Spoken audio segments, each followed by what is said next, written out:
pledge allegiance to the flag of the United States of America and to the republic for which it stands, one nation, under God, indivisible, with liberty and justice for all. Thank you, Mr. Carino.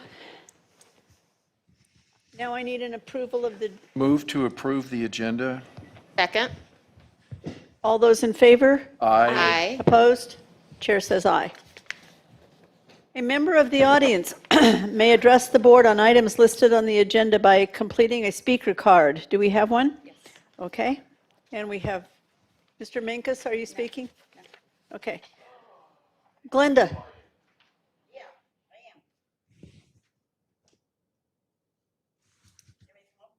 am. Please. Well, I'm reading. Oh, okay. I feel much better. I wasn't praying. I could do that, though. Yeah, we could do that. We can all use that right now. I'm going down to the number 4, where it says board recommendation regarding community and staff groups to participate in input sessions. This is really important. I think a lot of the people out here that are not here today, but are usually here, are getting really irritated at the fact that they're not being asked to be involved. So if there's something that's coming up and we need a committee to form, whatever, we really need to let people out there be a part of it. Sounds good. I don't know how you guys choose Did you see that? who's going to be in the committee or whatever it is. And please don't say just use computers, because I really hate computers. So somebody tells me about them. But we really need the community to be more informed as to what's going on and let them have a voice. We do have that voice, on the nights, than when we have our meetings. But I think if we want to keep this place going, then we all need to be able to participate. Okay. Thank you. Oh, and by the way, if there's only like 15 people out there, I think we should increase time back to 3 minutes. Like the last couple of meetings, there hasn't been a lot of people. But anyways, thank you everybody for coming. Nice to meet you guys. Mr. Minkus? Good evening, school board, and no superintendent and staff and guests. I just wanted to say that whatever you do, do it. Make a decision, move forward. There's been a lot of dilly-dallying here, okay? And I understand that we don't want to make a decision without, and we don't want to make an uninformed decision. But we as a district see our leader leaving, and we need a new one. And I don't have a preference except for quality. But you guys need to decide. We can't go through board meeting after special board meeting and keep bringing things and moving them forward. Our district is at a time, there's a lot of change with the special ed integration of students. We have the education for all. We are at a point that may be a good turning point in our district, or really a strong continuation of what we have already developed. That's for you to decide, but please decide. Let's get this moving. Thank you. Thank you. We're doing our superintendent search. We all know that, and we're now going to speak on the governing board. We'll meet with leadership and search firm advisors to discuss the following: overview and search process, board search firm protocols during the search, discussion of online survey, board recommendation regarding community staff groups, participation to participate in input sessions with leadership associations, associates, consultants. Timeline for the search and our input. And I'm calling on Dr. Smith. I knew that, but thank you. Good. Good evening, board. Good afternoon, board members. And it's a pleasure to be here. And we're very honored and pleased to be part of the search process with you. So thank you for that opportunity. Dave Verdugo is here. Good afternoon. And then Blanca Cavazos is out of the country. That was previously scheduled. So she's part of the search, but she's not here with us today. So thank you. And we're ready to get started. Just so you know, since we've been selected, the position isn't on our website yet. And once that, after tonight, this afternoon, when the timeline's set, it'll be on the website and it goes out to over 1,000 individuals. And we'll get quite a bit of interest, but we've already received quite a few phone calls and said, we heard. And they said, well, we're gonna have to meet with the board first. And then, we'll talk more about, what this position is all about. So there's a lot of interest in the position and we want to just get started right away in working through this, if you will. So on the process itself, when we go through the timeline, it kind of helps to delineate the process. So we'll save that as we walk through that timeline because it has everything to do with what the search is all involved in. The first one is number 2.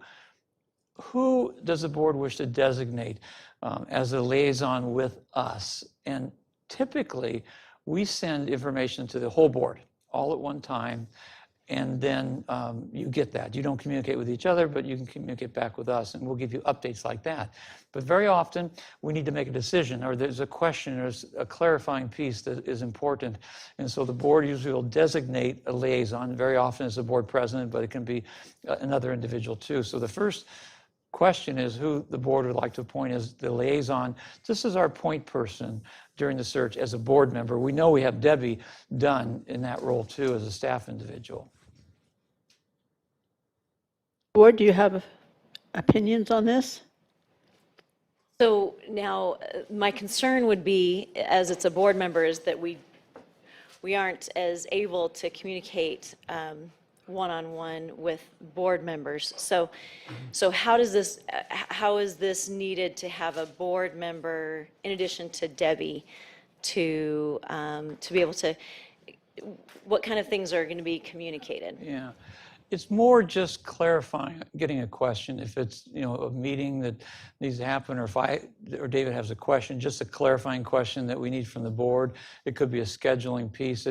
They're smaller pieces, but we like to have one board member who can say, okay, well, we can just touch bases with you. But typically, the information goes out, as I said, to all the board, and that's how that's handled in terms of communication.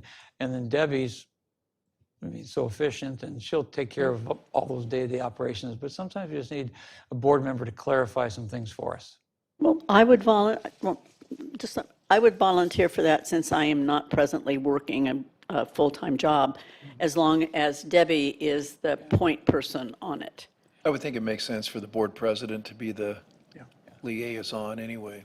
I was going to say the same thing. She's our representative as a president, and we declined to have a committee at the last meeting, but to have a representative just for those purposes makes sense, and it makes sense that it's the president. Of the purposes, and I'm sorry for being late, but what traffic's like, so. So your conversation would go through that one contact person, and they would relay that to the rest of us? No, we'll relay everything to you as a whole board. There just may be a question, President Storley, have a question on getting this set up, or just some clarification on things where I can't go to the whole board, and maybe Debbie wouldn't be the right person. It's a pretty small role, but it's there at times. It could be, we have this contractual issue, then, okay, what's the best way to approach this? And so then we communicate that to the whole board. She really wouldn't do that because that would be a violation of the Brown Act. So everything goes to the entire board, but the board president can clarify anything if we have a question. In other words, if you're saying you have a question for the board, like you just said, a clarifying question for compensation or whatnot, that question would go out to the entire board via email, but then President Storley might be the one to call you to say we received it. And I think it would just, sometimes it's just logistics or some small things that we need to get clarification on. It's not very frequent, but I can't go to the whole board. I think it's a figurehead, so I think we're safe Yeah. yeah, with just. and I do think that you have everybody's best interest at heart. And you're Absolutely, and my good school at, district. Yeah. For Since example, there's if I not may. much, this is pretty minimal, just from my own experience on the board, and certainly you don't want to violate the Brown Act, and I think it's just, you just need a backup person besides Debbie, and it's got to be a board member. Makes sense to be the president.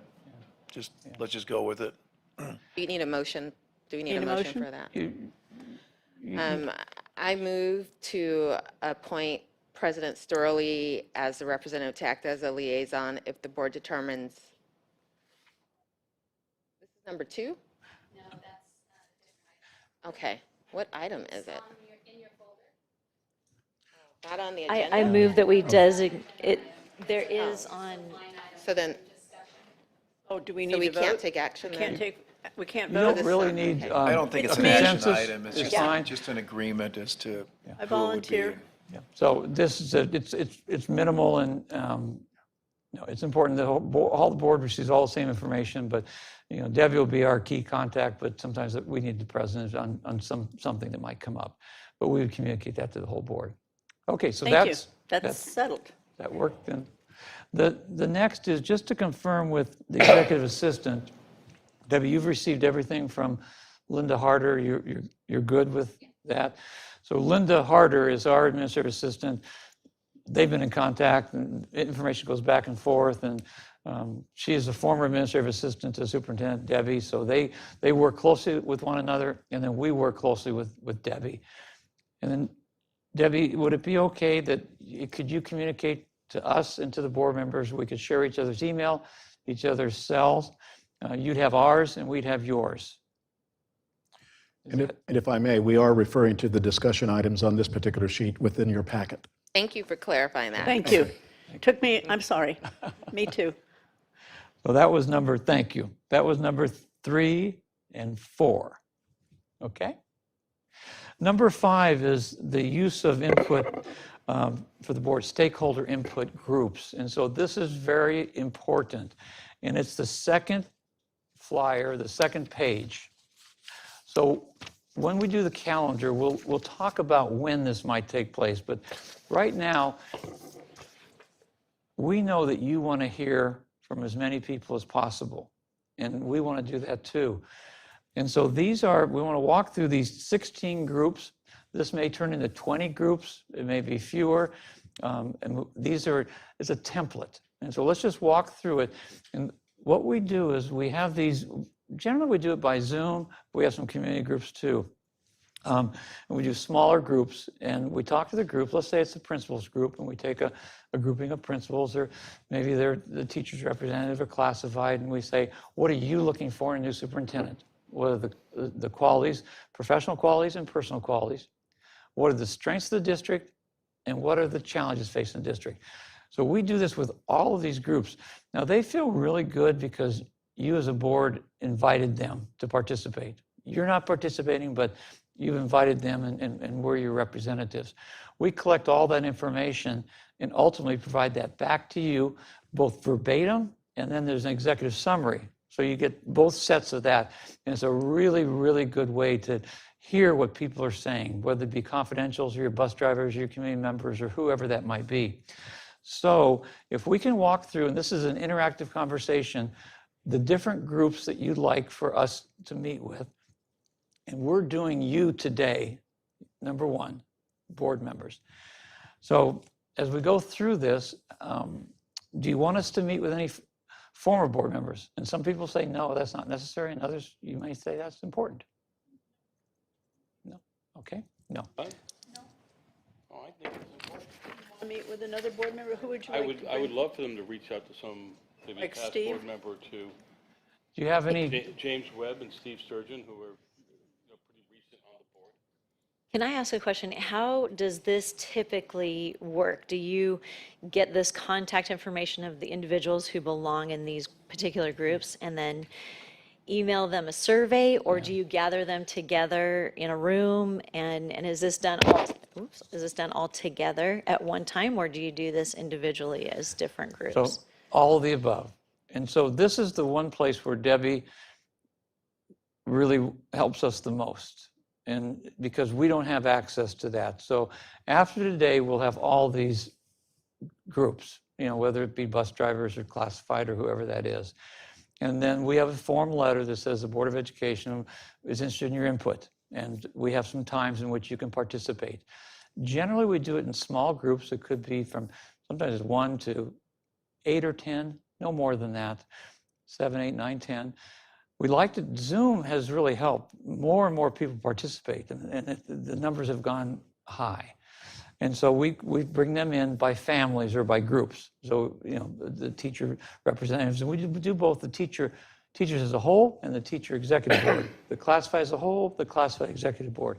And so we take notes on all of that. And then we may do some evening ones for the community, here, and they can come.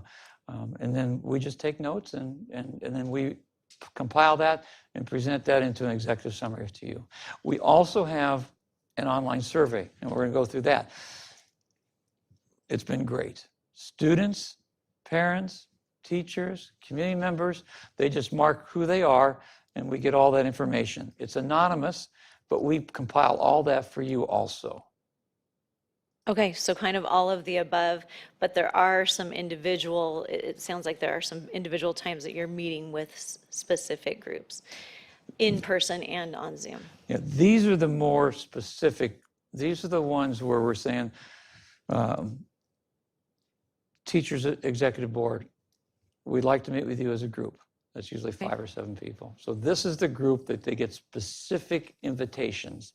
The others will be more, it's open. If you'd like to come, then participate. Is there any reason that different groups, time being an important thing for certain people, is there any reason that we choose the groups that we want to survey or have meet? Is there any reason they can't meet, like teachers, principals, and classified? Is there any reason they can't meet together? Or if a classified person can't make this meeting, can they join the next meeting? Or does that mess up the flow? Typically, we get more open interaction when teachers or just parents or just classified. I can understand. But there are some crossover that happens. I can understand that. And we'll open up other groups, but it's nice because the principals get together, the parents are. So we like to do the smaller groups because they have more in common too. Yeah. Just like the board members, these 2 former board members, we try to get them together. And there's some synergy that comes off of that too. Yes, that sounds. So this list looks very comprehensive. You've covered students, parents, all the different types of staff, cabinet, superintendent, et cetera, et cetera, et cetera. So I would add football coaches to it. No, just kidding.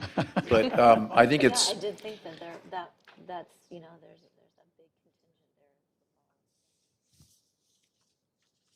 there. and I think, yeah, and so the parent partners, I kind of looked, that's going to cover maybe more, you say including, but I think it's important for the parents to be involved, and maybe what it says includes there isn't everyone or everything, because I think it's good for parents to have ample opportunity to participate. Yeah, we'll do that. We're working with Debbie too. We'll find out what are the groups. They're really specific to Hart District. Which ones do we group multiple together? And we're also kind of an all call. Anybody wants to come for this, in the evening, you can come to that too.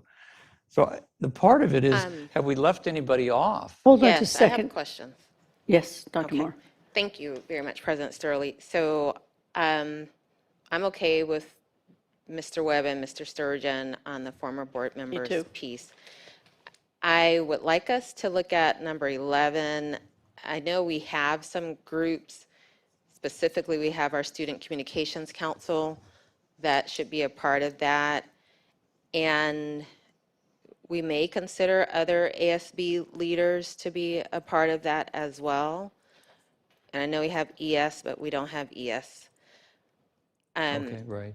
On the parent partners, we only have 1 PTA. The rest are PAC, the Parent Advisory Committees. And a representative from each of those comes together through the Parent Communications Council, number 12. PAC. So we have parent advisory committees. We have one PTA only, but the rest are Okay. PACs. But they Okay. send a rep to the PCC. I'm just trying to think about Yeah, helping you. yeah. Both of those groups meet here in this room monthly or That's every good. other month. Under 14, the community partners and service clubs, I would like us, we are member organizations of the chamber, but also of VIA. And so if you could bring maybe the business partners, that's our Valley Industry Association. If we could bring the business partners together, Yep. that would be great. And service clubs, we don't do as much with, but we do a lot with nonprofit organizations and other partners. So I have here Boys and Girls Club and the Wish Education Foundation that are direct Thank you. partners I think that would go in with 14. I think Wish would go in 14. in the 14. And then also, of course, College of the Canyons is one of our mandated partners. What is it again? College of the Canyons, our community course. college, they're one of our mandated partners. Yeah. Under, I guess that's 15 where you have Education Foundation. Sorry, I didn't see it there before. But I also think that a big important priority in our district has been wellness. And so if there's a way to incorporate the voice of our wellness coordinators in team, I think that would be important because that's been one of our priorities as a board. And then the other piece under 16, open community forums. We've had 2 topical areas for community forums. One has been around safety. And so I think it would be important to reach out to that list of participants and attendees to include and invite. I think that would hit some of what Glenda was saying. I'm sorry. Blame it on my mind, not my heart. And then we also had one on a climate forum, a school culture and climate, No. and on drugs. So yes, I think if we could get those lists and invite the representatives who came to those, that would help us really reach out to audiences that you don't have anywhere else on the list. And I also think we need to add the sheriff's department. We work very closely with our sheriff's department here. The captain of the sheriff's station is also the chief of police of the city of Santa Clarita. So and we do many things with them. So I think that they should be included in one of these, Yeah. I guess the community partners one, Yep. or but I don't know, one or both. Yeah. And I would add to that because we have a gang task force with the sheriff and with the city and actually with the other school districts. That was also on my list because we're not unified and parents move up into our district, right? So if you talk to the parents of seniors and juniors today, they're only going to have a month or so of the new superintendent. But it's those parents who are coming in from 5th and 6th grade that will be with us for the next 6 years. So You might ask the board members from our 4 feeder districts I know it's a lot. to send a representative to But it maybe helps. have them join any one of these that they would like to. Yeah. And that would be, and something that Bob said about, he was kind of kidding about coaches, but most of our coaches are also teachers. So they can bring their coach mind also, because that is an important part of our district, is our sports and keeping kids interested through sports or drama or choir or whatever. So that wasn't so far-fetched.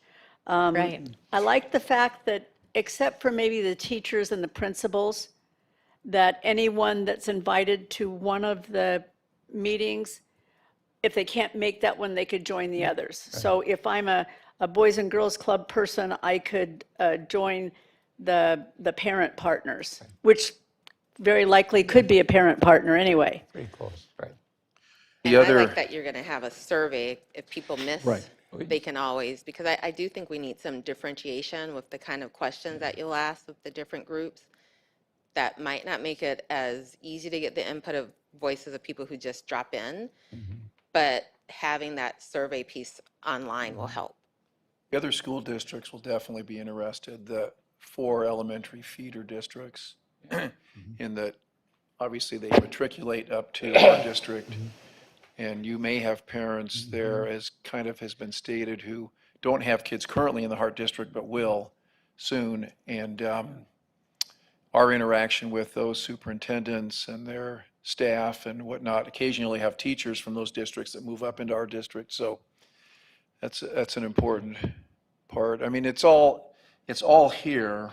We're just trying to be a little more Specific, yeah. And so if I could call your attention to number 15, as Dr. Moore stated, we have WISH and also the SUV Education Foundation. So they'll both be interested in Yeah. in participating. Are we trying to hire somebody from 2026, by 2026? I know, that's what I'm like, I know this is a lot. Well, these are already on the list. This is, No, I know you've that, already but- identified them. We're just just giving the helping them. specifics within that. Yeah. One other group that I think would be important that is, involves a lot of people are the churches. There are some 70. congregations in our community. I spoke to one who, there's quite a few of them who've come here recently from Egypt, and I know that they are very invested in the schools, and that's one of the reasons they came here. So And Joe makes a good point. Are we going to try to fill this by 2026 or 2027 with all these different Yeah. things? No. I don't think we can actually hear from everyone within the time frame allotted, but we can make it available to everyone so that everyone feels included and covered. Like Mrs. Wilson was saying, the churches, there are a lot of prominent church people that are involved in the schools. I think if we make it available to everyone so everyone has the opportunity to participate, and then Yeah. if they choose, they choose. If they don't, they don't. But we've reached out to everyone to be, get as many opinions and thoughts as possible. And that might be where you have several of those open community forums, not just one, but several for kind of the community broader at large to come at different times, not in the day, not just at night, maybe even on the weekend to reach more people. Dennis, Very- we are the 3rd largest city in LA County, behind only LA and Long Beach. So it's a big area. It's not the size, it's much larger than Pasadena, much larger than Burbank and Glendale and other communities. So it's a large area to cover. Have you given any thought to, we have very specific communities around town. We have the Asian community over on the west side, right? We have a Pakistani community. We have a large Indian community. Is there any thought to reaching out to them at all? I think what we would do, I mean, you all make really good points. We want to give specific invitations to certain established groups, and that's what we're doing right here. Then we're going to have an open, the survey is going to be open to everybody. We're going to work with Debbie and the principals too. How do you get that information out? So it's there, even the local newspapers. So some of those groups all of them can participate in the survey, and then we'll have some open forums too. But it's powerful when the board sends an invitation to these groups, like the WISH or whatever it is. We group them together, and we have a 30-minute conversation. It's really productive. We work with Debbie, because if we have an overflow, let's say there's 20 people and we say, okay, let's have 2 Zoom groups with this, and we're doing it by Zoom. So we're pretty good at figuring out how to organize the schedule, and then no one's going to be turned away, but not everyone's going to have a small one-on-one or a small group meeting. And it tends to work out pretty well. And sometimes you invite people and there's lots of no-shows too. So, but working with Debbie, I think you're taking some good notes, because some of these are so William Hart specific. I'm trying to get those down. We'll work with Debbie. We'll say, okay, did we get everything? And then we'll send this back out to you and say, this is what we think we heard. And then we'll begin working on how to schedule it. And if I may, the survey really does fill the gap very often. We will not be surprised if we have thousands of people who are going to respond to that instrument. A district this size, of course, and we have found that that's been the case in other large districts that we've worked with, that the survey does kind of fill the gap accordingly. And we will, at some point in time on the discussion items, talk about that language opportunity for groups and/or individuals within the community. Ms. Wilson? Can I add one thing, one group to number 14 is Family Promise of Santa Clarita. We have somewhere around 1,000 homeless students in our district, and they do a great job of representing them and working to meet their needs. So I think having them have a seat at the table would be great as well. I don't want to be a pessimist. I don't know if it's pessimist, but we're going to gather all of this. Don't we want the best person that's available? And with very few differences, I think we'd mostly think that the best person was the best person. I'm not saying we don't need this, and I'm not saying that we don't need community input, but this is something that Mr. Minka said. I'd kind of like to get this moving so we're not looking at 2025. I'd like to I see your timelines here, and I think just to say this, I think timeline number 1 is not possible. Right. I'd like to see us shoot for January, having decided what we're going to do. That's my opinion. They can certainly have other opinions. I see a lot of work going on. Right. But basically, I think it comes down to the best applicant that shows up before us, and we choose them. I can't imagine that somebody, I'm making this up, in purple, blue community is going to have something so much different than we who are very diverse in some ways and very alike in some ways, and the people that come to our meetings. I don't see that we're going to have a whole lot of difference in qualities we're looking for. Yeah. So I'm not saying that this is not important. I'm just saying that I don't think any of these groups would object to this quality, this quality, this quality, this quality, and this quality. Yeah. And so it's perfect. And we'll go through the calendar a little later. But all this takes place, the survey's open for 2 weeks, and we do the input in 2 or 3 days, generally. So it sounds like a lot. We're going to condense it. We've done this a lot, many times. The other benefit to this, President Storley, that we found is when people have the chance to provide input, and most of it will be the survey, or they just feel good. They feel like, hey, the board listened to me. And the other part is then we pull it all together, and you will hear some things that'll be interesting, and you'll see it by groups. And so I think the final report will be interesting. The other thing is, ultimately, we share this with the final candidate, the person selected. So they have a chance to see, okay, here's the totality of all of this. So I think we can manage this in a way that won't be too cumbersome. We do it regularly. And I think it's important because, it is public education. We have the public involved, and that's what we're talking about here, getting everyone involved. But we can't take 2 years to do this, and it seems like an exhaustive list here that we've come up with a lot of specifics. But I think what I said earlier, we make it available to everyone so they can participate and they feel like they're part of the process. And whatever feedback we get will be good, whether it's a short time frame or a longer time frame. so I think we've got the groups, and we'll work this, and with Ms. Dunn, we'll kind of narrow it down to be very specific. And then when we identify the timeline, then you'll see where we put this in. Okay? Okay. All right. Thank you. Do we go on to the timeline? In- Is that the next? Well, several just a bullets couple under more of those bullets underneath there, the position description. All I'm this sorry. allows us to create a position description. That's really important when we advertise and we'll send that position description to you. We'll draft it after the input. We'll go back and forth. And so we advertise. So if someone says, well, I really would like to apply for that position. Well, have you read the position description? This is what the Hart Board, the Hart District is looking for. So the position description is good. It's on our website. Many people won't apply until they see the position description. So we'll work on the position description. And we need help, just a description of the community and the district. We'll work with Debbie on that. That's part of what we embed in the position description. And then the majority of the board will be able, the whole board will review the position description individually. If you have any comments, you'll send it back to us individually. And then the last question before we get to the timeline is the online survey dates. We'll talk about that in the timeline, but the languages. We generally do English, we have in Spanish, we have other languages, but that may not be very relevant.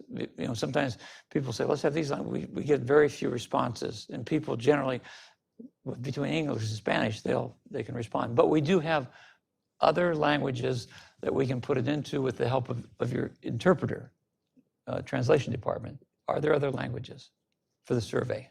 So I'm wondering if we could indicate there on the survey that if there is a need, if somebody has a language that is not addressed in English or Spanish, if they could reach out to us and let us know, would that be sufficient, do you think?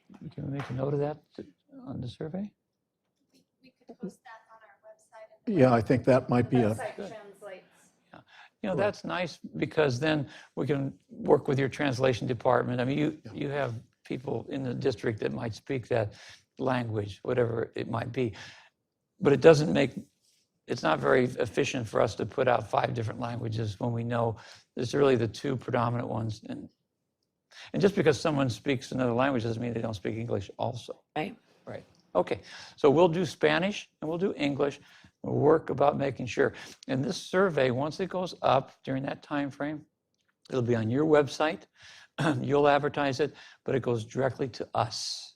And we compile it, and it's anonymous. But then we bring it back to you, and you'll see the responses by groups, classified teachers, and the totality.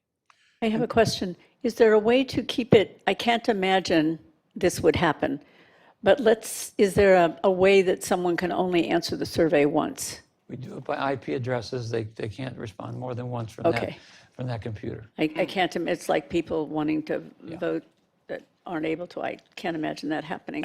and within those 2 weeks that the survey is conducted, we will monitor the survey to determine the volume of people who are taking that survey. Should we, at the end of the first week, feel that it needs to have a push, perhaps through the website, perhaps through your site principals, that's another way in which we can encourage more participation. The problem is that we're done with school. Right. So principals, I mean, they're there, the principals are there, and the assistant principals are there, but the teachers and the rest of the people aren't there. That's why our timeline, which we're going to get to in just a minute, because that one accelerated timeline, has problems associated with it. It does. And so we're going to move into that because that's very essential for the board to decide which of those timelines, and we have some recommendations on pros and cons too. Don't we have, I'm sorry, sir. don't we have, a couple of things. Debbie, do you have a way to identify the second language in the house, or, whether We do have in parents that right, but is there, during registration, is there a box they can check off, second language in the house is this, or whatever? Yes? I believe we have that in Infinite Campus and in Parent Square, so we are able to bring that information up. However, if we just write that on our website, that if you need accommodation in a different language, at the top of the website, there's a translate button. And so they can read that in their own language. My other thought, though, where they're talking about coming in the summer and, teachers not being there, we have email addresses for, parents and families and the whole 9 yards. There's no reason why we can't send something out or blast something out that says, this is what we're going to be looking for, this is where you can go, and some of it can be in their language. And it can be personalized by a principal as well through Parent Square, contacting the students' parents via the telephone, for example, that type of thing. That would be more effective, I think. Thank you. Yeah, okay. So we're going to move on. First off, anything else? Okay. We're going to move on to the calendar options. This is a little different conversation because normally we have one calendar that we walk through with the board. So we have 3 calendars. And if you just bear with me, I'm going to just go through A, B, and C. Then we'll have a conversation on which makes sense. Okay, so A is an accelerated time frame. that moves things along, and you can kind of look at A very quickly. It closes July 8th. There's problems associated with that relative to getting input, people being around during the summer, but the positive would be potentially the new leader starting as early as September. But we think this is a very accelerated, and trying to get input, having people feel involved during June and July probably makes this a little bit more problematic, but we'll come back to that. But that's A. B is a January 1 start date. The advantages to this is all this input wouldn't take place. None of this would kick off basically until the fall, August or September. We kind of work around that, and advertising and vetting and doing all the work, and probably interviewing in the November timeframe or December timeframe. January is not a bad start date. As a matter of fact, we find it's very popular, that some people like that. And also all the work's been done for the school year, so the new superintendent comes in. The disadvantage is there might be some people who would say, I don't want to leave my district on January 1. So that's a potential disadvantage, but we haven't found that to be terribly restricting. And the final is C, and C means it's a July 1, 2025 start date. The advantage there is that's a more traditional recruitment time, and the person can start on July 1 with interviews could take place in February or March. Our thought process is B gives you all the flexibility and allows you to fall back to C. Let's say there's something we don't get the candidates we want. Well, then you can move to C. So in a way, B gives you the option of C, although we don't think you'll need it, but it's there. So I'm going to stop talking. You can ask questions, because that's the first thing you have to decide on, A, B, or C. When you decide on it, then we'll walk it through specifically. I think B makes sense. I think we can drag this on too long. C is going to be too long, A is too quick. B just seems right to me, gives us the time. Dr. Smith, it sounds to me like if you were doing this, if you were sitting up here, B might be the option that you would choose, I would choose B. and you as well. Yeah, I'm with B. I like B, but, I'm looking at EdJoin, and there's nothing really there now. So A is absolutely, I agree with you, wrong timing, people aren't there. B, I'm concerned about only having 2 advertising cycles. I'm wondering if we want to put something out earlier in EdJoin so that we could see what happens earlier. We did that just with our assistant superintendent position that we're looking for now. We did it earlier rather than wait. And I think waiting until September 30th might, perception is reality for many. It might appear that we're not concerned about moving this forward faster. So I would like us to advertise a little bit more and use the time that we have well before September 30th with that. But agree. Otherwise, I think this works well with reality when school's back in, people can be involved. The community engagement I see early, well, now through September, but the reality is that I don't really think we're going to get a lot of that until school starts back, which is the middle of August. Right. Well, if I understand, most of us agree with B. I agree with B. I also think that we could put out an advertisement along with the September 30th. We could put out one sooner. Put out an advertisement, let people know what we're doing, when we're going to do it.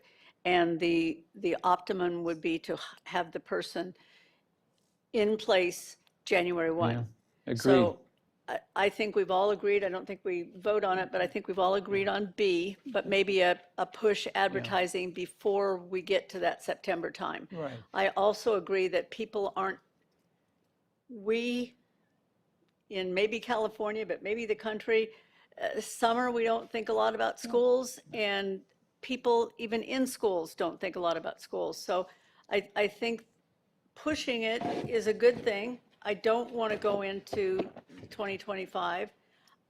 Well, we will go into 2025, but I'd like to have the person ready to go at the end of the winter semester. That's And, really, and I would say, I agree with you. I think January 1 as a start date is aspirational. yes. I do think the reality is that we should give them grace to start when we come back to school, because we have a 3-week Yes. winter break Yes. here. When do you come back? We come back on the 13th of January. Okay. I know, because She I'm knows because she's got traveling. to travel. And I have a child in our school, so I have to base everything around his schedule. We come back on the 13th. So what we would do is, I mean, we can keep January 1 as mutually agreed upon, and Change it. it can be anything Yeah. that you want. January 1 just gives a sense of, okay, it's on the new school, the second semester, but totally understand it could be the 13th, or it could be a week before the 13th, because the Yes, person may we'd like want to them to get be a week themselves settled. before. Yes. Just so for advertisement, and we can do what you described. After today, this timeline goes on our website, and we push it out. We will immediately get requests for applications. Okay. I mean, so it's quick in terms of, and so sometimes we have to worry, it sits there a long time, but that's okay. They'll We'll see the work with whole them. They'll see- timeline, but they'll see please what put we're an doing. August edjoin date on the calendar before you publish. And we can do that. And what we also do for EdCal is about the middle of September, when we put the advertisement in EdCal for September 30th, it automatically goes online, which is about 2 weeks before that. So this will, I think we're going to accomplish everything that you want. Our deadline, because is October 28th. That's flexible one way or the other. But that's really for us, because once the deadline hits, we're vetting people, but then we spend a couple weeks, 10 days anyways, making phone calls and vetting individuals. So when we present to you, which is, we don't have to make this right now, early November, we spend 2 or 3 hours with you going through all the candidates, and we fully vetted those individuals, and then the interviews.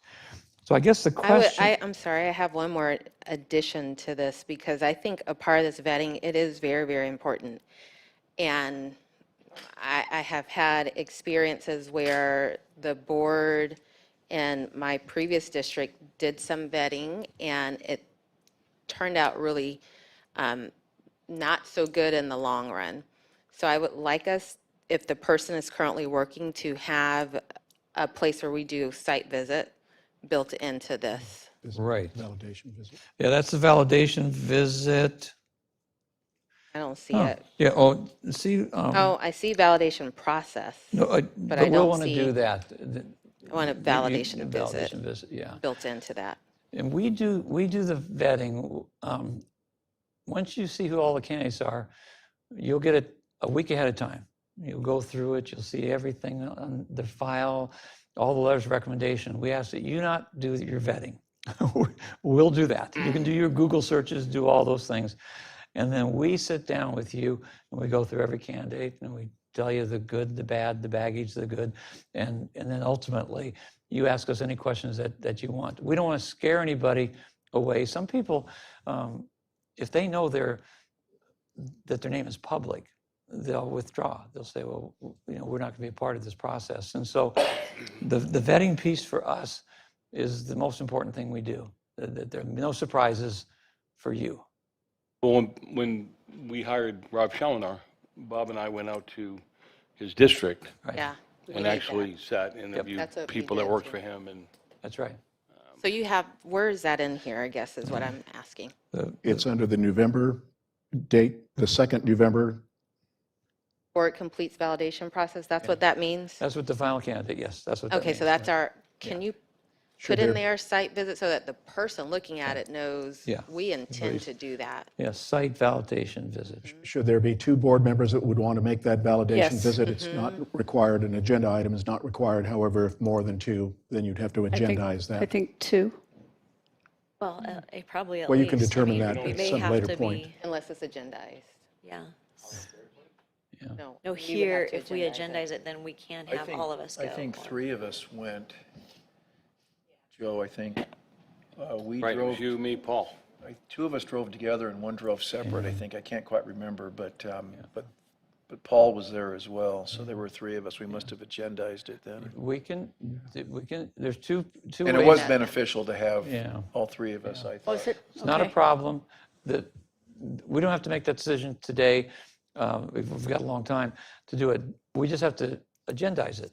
So if there's 3 board members, it has to be agendized that you're going to ABC School District, and because you're going to have a board meeting there, basically, there'll be 3 or more We 3 or did more board interviews. members. We interviewed some people up there, and it was a good process. Yeah. So, We can't not do it. Is that an awkward situation for the superintendent who is potentially leaving their site?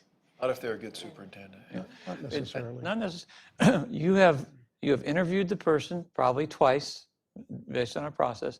You've identified your final candidate. You're in the process of contract negotiations, and before you approve the contract, you finish the contract negotiations and you conduct a site visit. And so Has the person told the rest of their cabinet that they're leaving? at that time, you're going to this school district, the superintendent has scheduled opportunities for you to meet with board members, cabinet members, teachers, et cetera. So the person hasn't told the whole district, but has notified key individuals, labor groups, so you can come and visit. I have a question. I'm sorry, Debbie, did someone come and look at Mike? Different process. Different- He didn't have it. No, I understand. I'm just wondering if the school district that hired Mike came here and looked at us and talked. No, very different process. Okay, because they just wanted him. Okay. Okay, so let's just go through this now from the top to the bottom very quickly. I don't know if we need to pound down specific dates on some of these, but let's just look at this. Today is the 21st. The online survey dates, I think when would be a good 2-week period in the fall? Just like a week or 2 after school gets started, or when are things up and running pretty nicely that we can have input opportunities and online surveys? So you help us with that.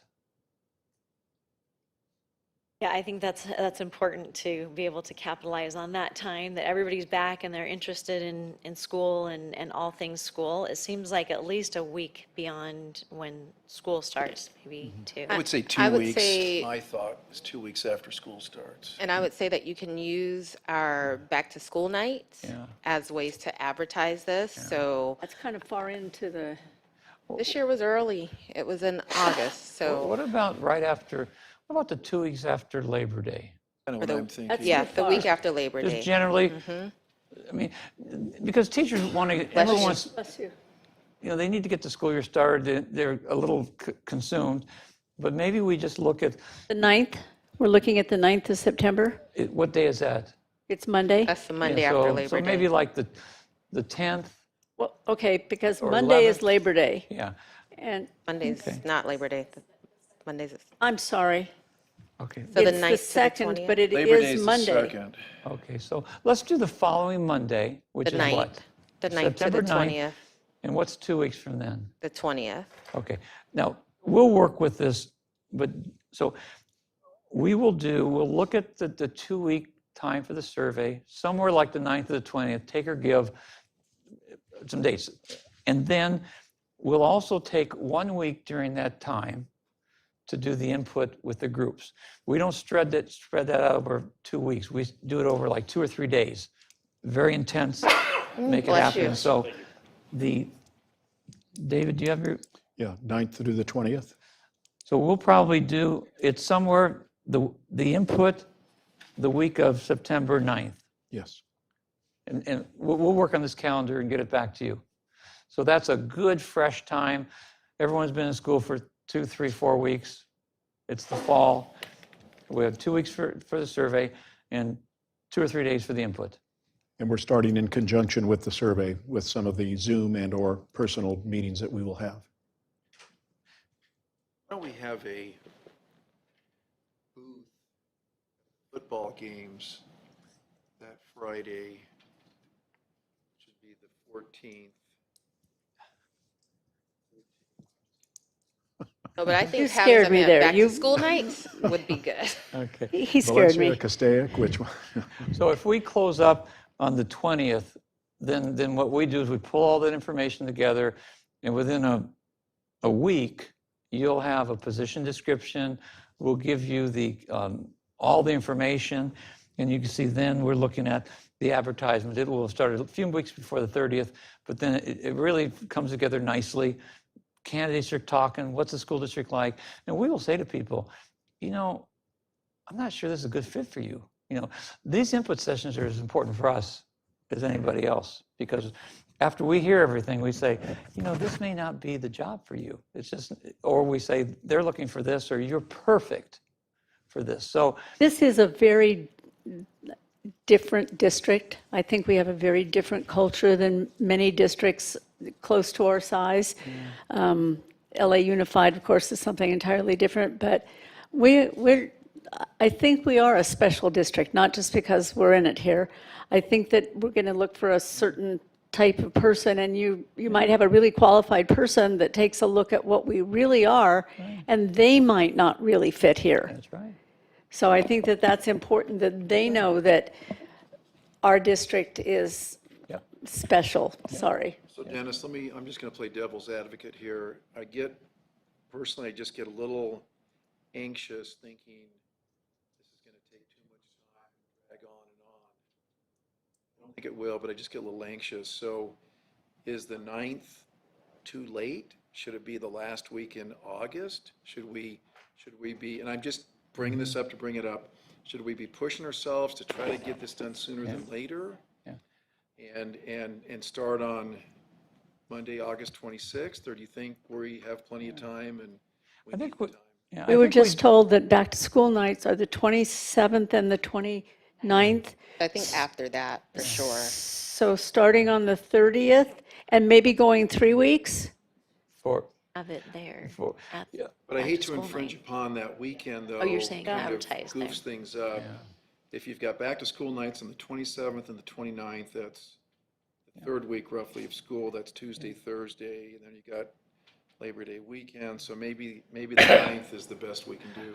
You know, it's really, we look at this calendar also from our perspective, when we look at the deadline date, and then we just map backwards. And this is good. The week of September 9th is really good for us in terms of, that's just a nice time to gather input. And then 2 weeks timeframe, the 9th to the 20th, is just the online survey. And nothing closes until the 14th. So I think this is a really strong calendar, and there's nothing pushed or rushed about it.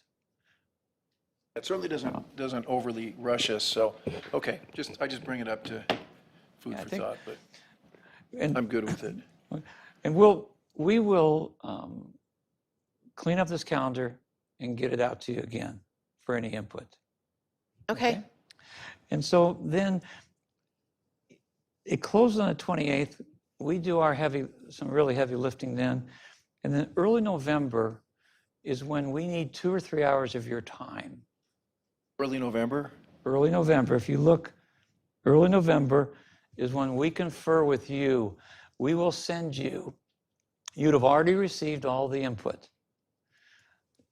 About 4 to 5 days before the meeting, we send you electronically a whole packet of information, and you look at every candidate who has applied, their files, their applications, and we actually group them into different groups like Tier 1, Tier 1A, Tier 2, and that's based upon the position description and what we think and the reference checking we've done.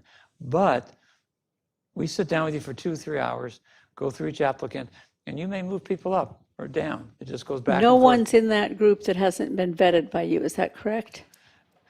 They've all been They've vetted. all been vetted. All of them have been vetted. If they say they're running Notre Dame, you go and check and see if they're running Notre Dame, okay. Yeah.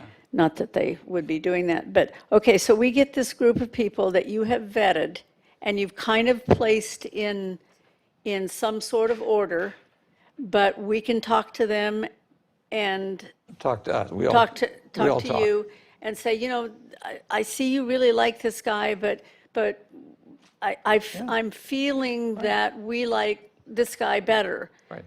And then you tell us why we don't. Yeah. And you'll say, you'll say, why, this person's fantastic. Well, okay, now this individual's been fired from his or her last 2 jobs or this. And so that's why we place them in groups, but we don't have any dog in the fight. We just want you to get the best candidates. Okay. And we try to, and it doesn't matter, boards will move them around. Well, let's go from 1A to 1. And then or how one- many do we actually end up interviewing? Usually about 5 is right. And do we do that in open session or closed session? Closed session. Closed, with all of us, Yeah, this meeting's in closed session and the interview's in closed session. okay? Okay. Yeah, Is there a week in early December, in early November? Or Debbie, you help a little bit, or do you want to try to do that right now? Or do you want to, I was going to ask Debbie, we usually do first and third, correct? So would that, Our meetings are the 6th. We have a and the meeting on the 20th. 6th, yeah. 6th and the 20th, okay. Could So we do the week after, like the week of the, like the 13th? 13th of November? is well, that the this week is of the going to be 13th? a longer than a board night. This will Right, be right, during the right. day. We would suggest that it's a separate, Saturday meeting. meeting. it's too exhausting. I mean, it's really intense because it's not just going through all the candidates, going through the questions, going through the process, and we need 2 or 3 hours. So probably better to separate it out from a board meeting. Right, so maybe that second week in November would be good because we don't have a meeting that week. What's the week of that? So it's the 11th to the 15th. Veterans Day week. I'm going to be out of town Thursday, Friday, and Saturday of that week. Okay. So what's the Monday, Tuesday, and Wednesday of that week? 11th, 12th, Monday's 13th. The 11th is Day. Veterans Day, though. Veterans Day, How about November 13th is a holding one? that looks good I've for got to me. fly out of town that afternoon. I've How got about the meetings 12th? Out of town on the 12th, maybe? 14th. What about the 12th? 12th, 12th is okay. is 12th okay with everyone else? Hold on. It's an extra day after Veterans Day? Hang on. Okay, I work on Veterans Day, so we can do it on Veterans Day. That's fine with me. I can't. I'm Well, the married to a 12th is the vet. day after Veterans Day, isn't it? yeah, and I do veteran stuff. The 12th is wide open. Okay. A And this miracle. can be done during the day. It's your schedule. It could be like this. And is this generally, would this be a good time, like a 1 to 3? How much time did you say you thought it would take? 2 to 3 hours. 2 to 3 hours. So pretty much like this, if we We were do to Pretty much do like 1 this. to 2 to 4. It'd be just like this. It or- could be 1 to 2, 1 to 2 to 6 be 3:30 or better something like for that. The afternoon's better for me. No, I can't. Is 1 to After 4 5:30. better? It's tough for me after 5:30, so. The afternoon like this is good for me. Should we- 1 to should we- 5? So, well, I think it'd be 1 to 1 to 4 3. would be more than sufficient. Okay. Okay, 1's good. For 5 candidates. You saw how long it took us to Oh, no, this interview is the just 3 of the, I'm you. sorry. This is just the talk. Oh, when do we do the interview? Oh, We that- did that's- we did After the the interviews on a talk. Saturday. Yeah, so We started at then- 9. Typically. that's right. So now we got the 12th. That's when you decide who you want to interview. And then we need a couple weeks, well, usually about 10 days anyway. So let's look at, and Saturdays are good. We have it here at the district office. No one's around. It's all closed session.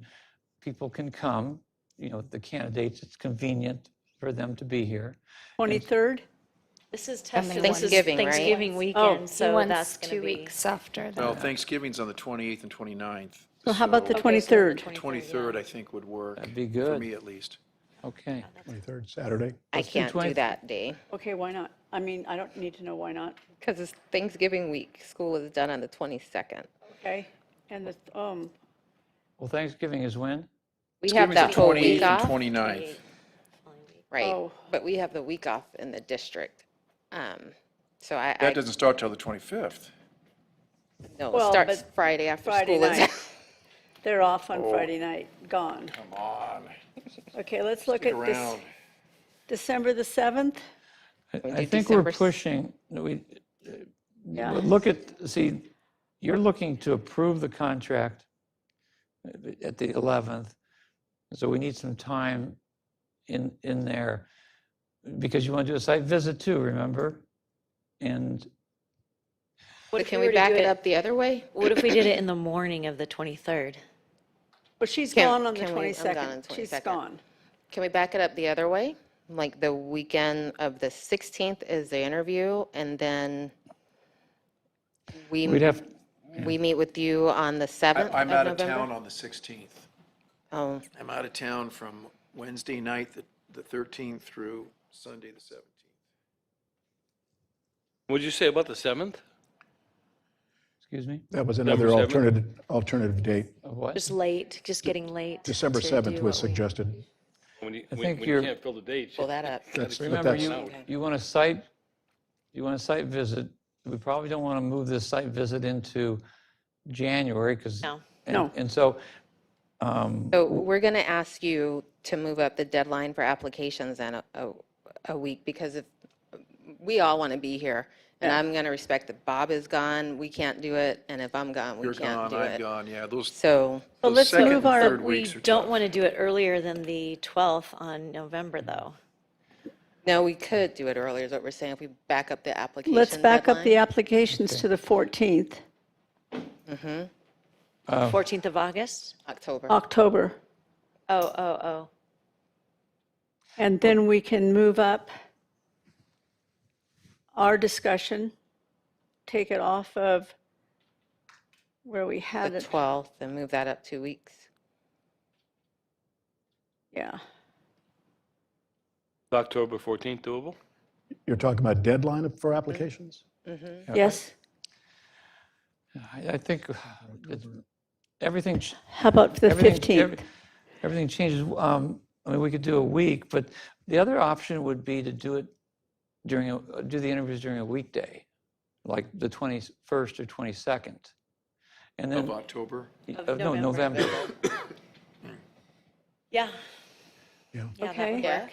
Okay, so I think, now, Yes? and that's fine. So would the Friday, the 22nd? Or No, Thursday? no, Friday, let's do Thursday for everybody that's going The 21. on a And cruise. I can check to see on what time on the 20th. The 22nd might work. Fridays seem to be good for people, and then they could stay here the weekend if they wanted to visit Right. Santa Clarita. But would it be easier now, though, to determine Thursday, November Yes. 21st? Let's do Thursday, the 21st, and Thursday's good with me, take the it off 21st. of, okay. That's great. What we sometimes will do when school's still in session is we would then conduct these interviews in a local, like a hotel, that set it up for that. Not in the boardroom. Well, the problem becomes too many eyes. Oh, People coming, going, because people are, it's a confidential process, and so you just don't want people to be seeing the applicants. And so we've often will arrange with a local hotel. They have the facility to provide the morning, continental breakfast and lunch. Dennis, the last one we did in our conference room. Well, Oh, you were back there.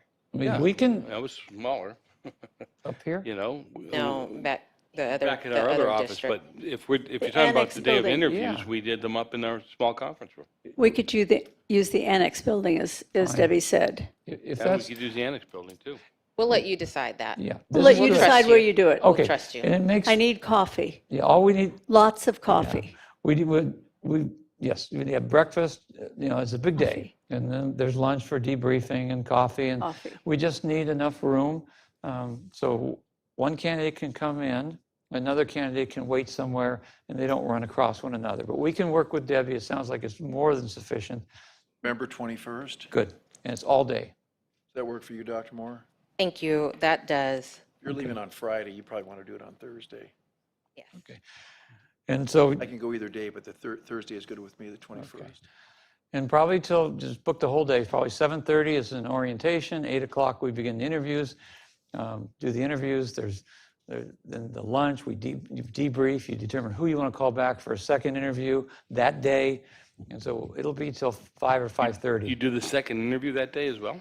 We traditionally do, and with just the final two candidates. And it's the first interview is very structured. We'll work through the questions. Every candidate gets the same question. You have notes, we do all the process. And then debrief, and then you bring back one or two candidates that afternoon separately. And it's very informal, just like this. You ask a question, President Storley responds, goes back and forth. And so you get to see the person in action in a more informal setting. And the questions you ask are really based upon what came to your mind in the morning session. Oh, I'm going to follow up. I'm going to ask more about this or this. It's very unstructured. We help you with that, but it's a good way to find out what makes a person We tick. have a meeting that Wednesday night? My birthday, the 20th, yes. Uh-huh. This is the So 21st. wait a minute. So we have a meeting the night before, Yes, and then you want us to come in the whole day the next day? yes. I think that's asking for a lot. We're going to have a short meeting on the 20th. So we're gonna have 3 items, and none of us going to ask questions? It's going to be short. It'll be short. 2 items. Well, we can go to the 22nd. That No, makes we actually can't. The other thing I would say to you that I haven't heard anybody talk about yet is we have elections in November. And, That's why this is after. President Storley and I will be. okay, but my point busy is if somebody, if Oh, that's true. somebody else were to get That's true. elected. That makes a difference. That's right. But I'm then not we have saying to it's wait. going to happen, but you have to bring it forward. No, You're going to well, swear you move do, people in but- December. But we know it by then. And then, And then yeah, what? that would But you're impact saying it. if that changes, you would want them involved in the Well, process?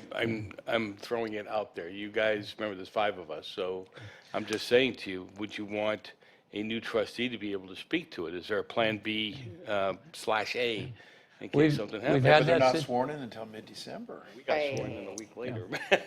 Right. You know, the good part about the calendar B is there are fallback positions, as we've talked about C.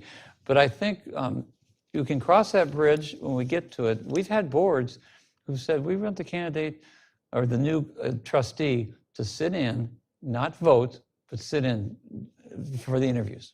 And other board members said, no, the person's not there. We can make that, you can make that Yeah. decision at that time. It's Okay? just something to be mindful of. It's not even,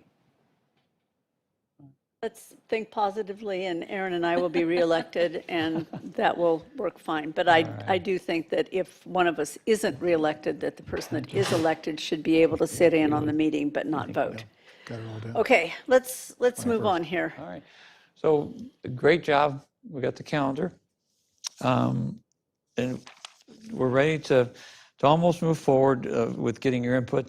Candidate recruitment, we will recruit candidates, not just passive recruitment. We'll pick up the phone and make sure we contact people that we think should be considering the position. The worksheets, the contract parameters, do you have that in your packet? I don't see that. Is it there? I do not believe so. Okay. Hang on, I don't see it. Well, the can contract. we just, I'm sorry, I know we're moving on, but can we put in the week that we want to do the site visit validations on the calendar too? Well, since we So that don't know that who doesn't we're throw us off. visiting, Yeah, generally, that day, when you select your candidate, we do it right then. What would be the good time for everybody? Because the candidate has to be a part of that too. yeah. Okay. So let's say we choose Fred, and we say, we'd like to come and see you on this day, and Fred says, no, Right. it's my sister's wedding, so I'm not going to be there. So we would need that person in the room to agree to when we were going to go see their district. We usually think. collaborate right at Okay. that time when you've made your selection. That makes sense, because they may have a schedule that we can't meet with. And Would then, that impact then if they, for example, say, well, I guess we're not looking to appoint them until December 11th. that's right, if but- we go there and find something that's absolutely unacceptable, then we go back to the table and we don't have a January start date. But let's go with this and hope that it all falls. Yeah. Okay. So can I just ask a clarifying question then? So we have the group on the 21st, and then you said we'll come back with our top 2 candidates, and the others will be excused, and then we come back and interview those 2, and then right then and there is when we kind of, we collaborate in a closed session to determine who the one preferred is by the board. Correct. And then And we have a set the date. process with respect to those deliberations. And then set the Great. date for a visit. And then set the, yeah. And so that's why it's important on this. Does that answer your question? Yes, thank you. Okay. Then the worksheet, it's not here. We'll make sure we provide it. Every candidate who's invited to the interview, we ask them, what are your expectations in terms of the contract, the salary amount, the range, benefits, sick days, vacation, anything else. So they list that out. And so we also want a copy of the current superintendent's contract. And then we want to make sure that someone doesn't come in here with these huge expectations that are beyond where the board is. And there'll be situations like that. And so we don't want you to fall in love with somebody and decide, well, What's $500,000? I have a question. These people do not have to be current superintendents, is that correct? They do not. So we might have someone that's the head of XYZ Corporation that would like to come in here. At that point, how would we do the on-site interview? Has that ever happened first? well, If it's never happened, we don't need to talk about it. it hasn't happened. Okay. But then the position description, you say the things that you're looking for in a new superintendent, and part of it We would want be an old a high school- superintendent. Yeah, or someone with a deputy level experience or higher, with high school experience, et cetera. So, Okay, I have another question. I want this to be open to our school district. If someone here in our school district wants to apply, that's possible under these terms, is that correct? yes. Okay. During that time, I don't know when we bring this up, maybe Debbie, you'll stop me, but when do we get to talk about what we do after July 1st here? In other words, That's for an later on the interim agenda. superintendent. Yeah. Got it. I think that's part of the, I'm looking at it. so. I'm looking at it here and here. So we're going to go into closed session after this open session. And part of the closed session is, do you have any candidate, anybody you're aware of that you think would be good for the position? A neighboring superintendent, someone you've heard of? Are there any internal candidates? We always ask that question. If there are good internal candidates, we want to know. I told you, we said at the very beginning, we put them on the same playing field. They get vetted, they follow the same process. So that's a closed session item because it involves personnel. So right now, we're done with this open session? Not yet. No, okay, We have to go through all of this, We've got, go ahead. whole list, What a ways so to go. we're, a long way. well, we're going to, we'll get the contract parameters. We want to get a copy of this current superintendent's contract. And then we probably will want to then provide the board as a whole with some salary comps that says, the way William Hart High School District like this in Santa Clarita, the comps are as follows. And so there isn't a neighboring superintendent, but we have comps that'll say, what would a high school superintendent make in a district similar to this? We'll provide that to you and recommend a range of compensation. That just helps us make sure that we don't get someone in here that has higher expectations than what is reasonable. Okay?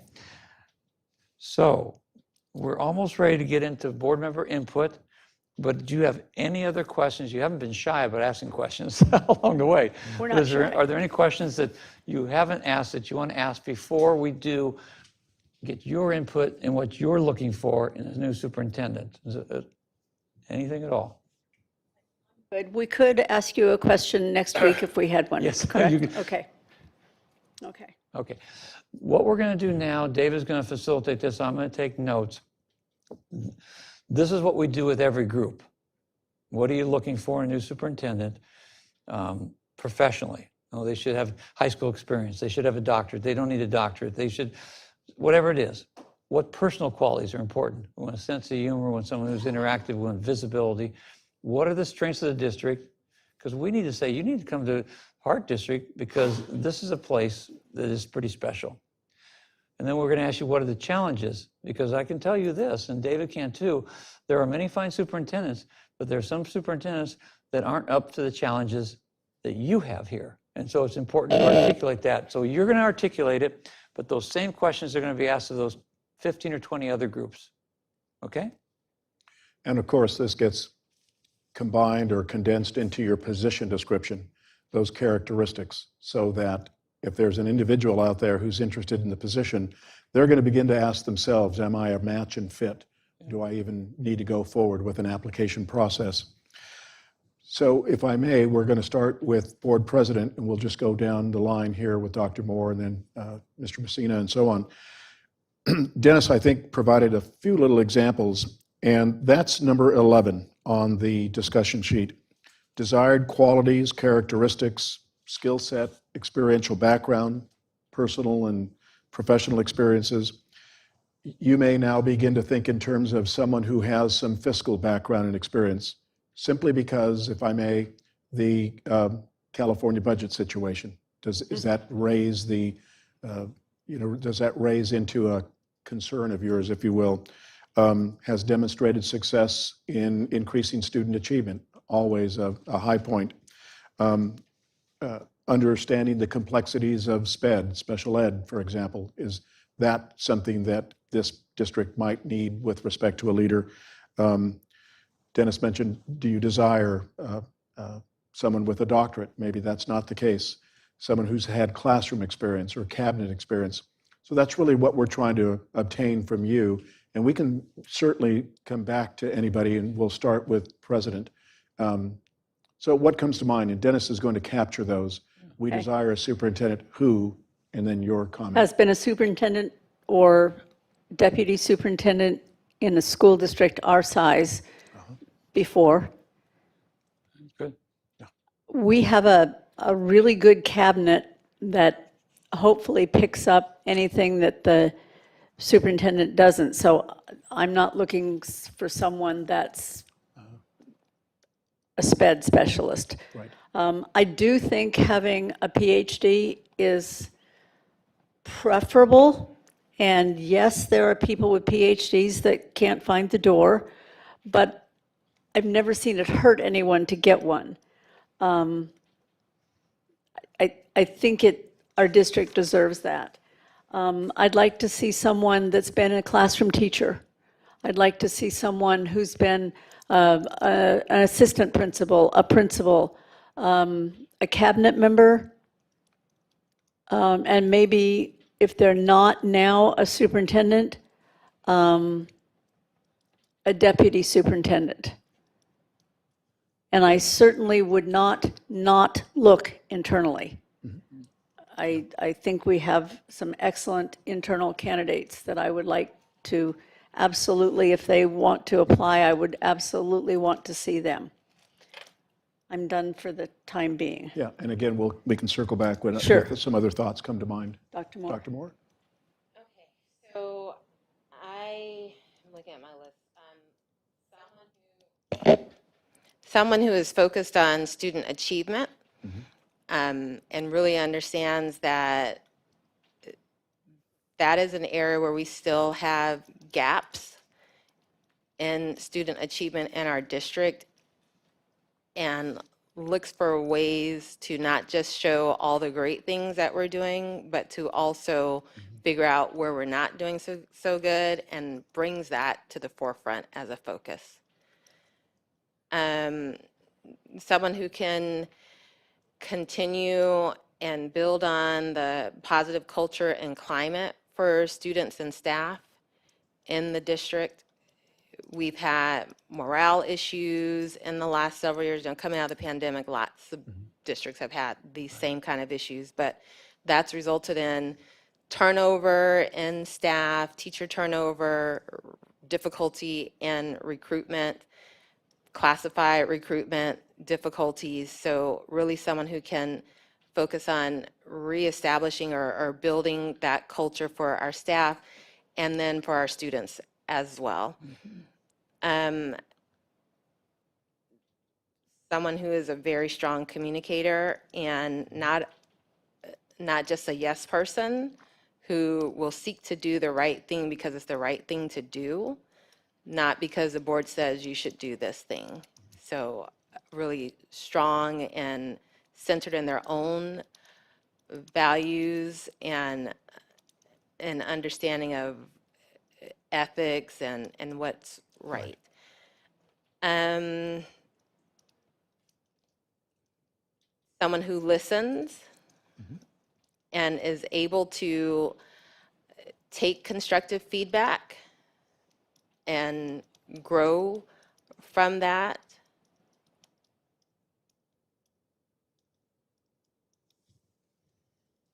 Someone who recognizes that this board, the diversity of this board is reflective in the diversity of our demographics in this community. And not in all ways, not as much as it really is, right? But to recognize that it is the third largest city in LA County. And so we have a very, very diverse constituency. And understanding how to engage with communities from diverse backgrounds is critically important. I agree with some of the things Ms. Sterling said, that their background experience, you can't lead if you haven't been there. You can. I will not say you can't. You can. It is easier for you to have credibility to lead if you have been there. So that is important to me then, that as we're working with our teacher groups, our labor groups, our administrators, cabinet, that they can lead from a place of experience and not just theoretically leading.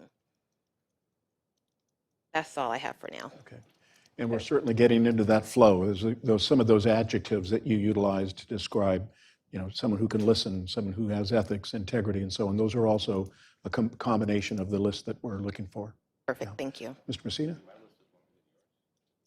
I'll just stop so that we keep going. Okay. Character was the first thing I wrote down. Very strong. Somebody in this district has to be a strong character. We have, multiple ethnicities, and as Linda talked about earlier, we've got different communities, not just different ethnicities. We've got, Canyon Country, Castaic, Saugus. They have different flavors, if you would, to them. And somebody would have to be willing to get out there and understand what those are. Experience in all areas of education. Understanding a good leader has either done that job or is very familiar with that job, no matter what that job is, whether how the custodians work, how M&O works, how the business office works. So not just about what's going on exactly in the classroom with a teacher. Flexible and innovative, I came up with, in all forms of education. One of my personal pet peeves is we get stuck in a trench, and this is the way we do things. And when it comes to kids going down the CTE path, it's not always about getting enough credits or making sure they have the credits before they go down. There's many ways to make that happen. I think we need to explore those more than we do, and not just talk about them, but actually implement them. And not afraid of confrontation when it comes in those areas. There's a lot of hesitation to move in some of these areas, and I think a superintendent has to say, "Hey, I appreciate your concern, but this is going to benefit the greater good, and we're going to go down that road. The board has given me instruction to go down that road, and I'm going to go down that road." Transparency is a big thing. And when I say that, I don't mean just letting people know, come up here and look what we're doing and we've filled out the agenda right. I mean, when we have stuff going on during the days, the weeks, the months at school, we need to do more to get information out in the paper, more to get information out to the public. And when something goes down, we need not to be afraid to let the community know what's happening, so we alleviate their fears and they learn to trust us because we're giving them what they need. Also, someone who's willing to go into the community. You had mentioned earlier, you talked about the Chamber of Commerce and another organization we have, VIA, the Valley Industrial Association. He or she needs to be part of that so they know what the business community out here wants. They know what's going on in the world as a whole. We always talk about this global understanding, and I think that at times we fall short to understand what's going on in our own community. We have some of the most pristine businesses here that are recognized around the world, and yet we don't have solid partnerships with them. And I think that's what the superintendent could at least start working. And I know this is going to sound, really works with the board. And when I say that, superintendents in the past that I've dealt with builds relationships with each board member, knows what they love and what their pet peeves are, and kind of how to make sure that we're all in the know and knowing the direction that we're going in. Able to delegate and trust. You know, a successful person doesn't turn all the screws themselves, right? They hire people they trust, they hire people, put people in positions where they know, I'm going to embarrass somebody right now, but like John, when they hired John back there, Steve and I were both in technology. We talked to John, and it was obvious he knew what he was doing. It was obvious that he was willing to learn and take classes and already had plenty of experience. And we're able to trust him. We're not telling him what to do, when to do, and how to do. And then checking in on him all the time to make sure he's doing it the way we think he should do it. Solutions, not just follow up to the status quo. You know, a lot of times we get rolling with something and it seems to be moving and it seems to be okay, but it doesn't include all the kids. We have plenty of students. You know, they need to be flexible. And again, I go back to CTE. It's for me, it's one of those things where a lot of those students, they may have other obligations that they need to take care of at the same time. Someone who can put aside, we heard this already, kind of political and ideological mindset to understand that when we come in this doorway, we're not politicians, we're not, you know, of a certain belief system or what have you. We're here to educate the kids properly, and that's what it needs to be about. Someone, and this is the next three, or the last three are big for me. Someone who knows that it's staff, parents, and community that lead to a good education, not just teachers, not just staff, not, do you know what I'm saying? Sure. The parents have to be a big part of this. If they're not, in my mind, we become dictatorial. Knows the community, the demographics. Again, we talked about that earlier. You need to know who your people are. You need to know the people that you're serving. And I used to take Shalnar to different parts of town because he wasn't familiar with it. And he was amazed at the differences from one end of town to the other. And last but not least for me is they need to see parents as an asset, not as a speed bump, not as an impediment, but as an asset, and find ways to bring them in to the education system. Excellent. Wow. I like that. That's a good one. See parents as an asset. Okay, so I'm sure there's going to be a lot of similarities here, but leadership is an obvious one. Courage has been said. Ability to get people to work together. That's a definite skill to be able to maximize the collaboration.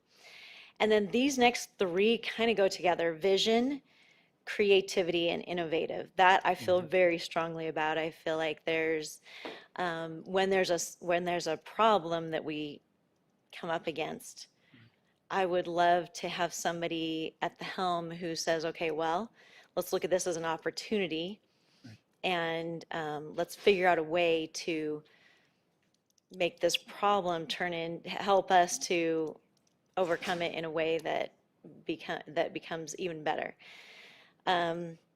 Somebody who's present, known, recognizable, they're out and about and kind of the face of the district. And again, going back to courage, a couple others have said already that, you know, the courage to do what is right, to do what needs to be done.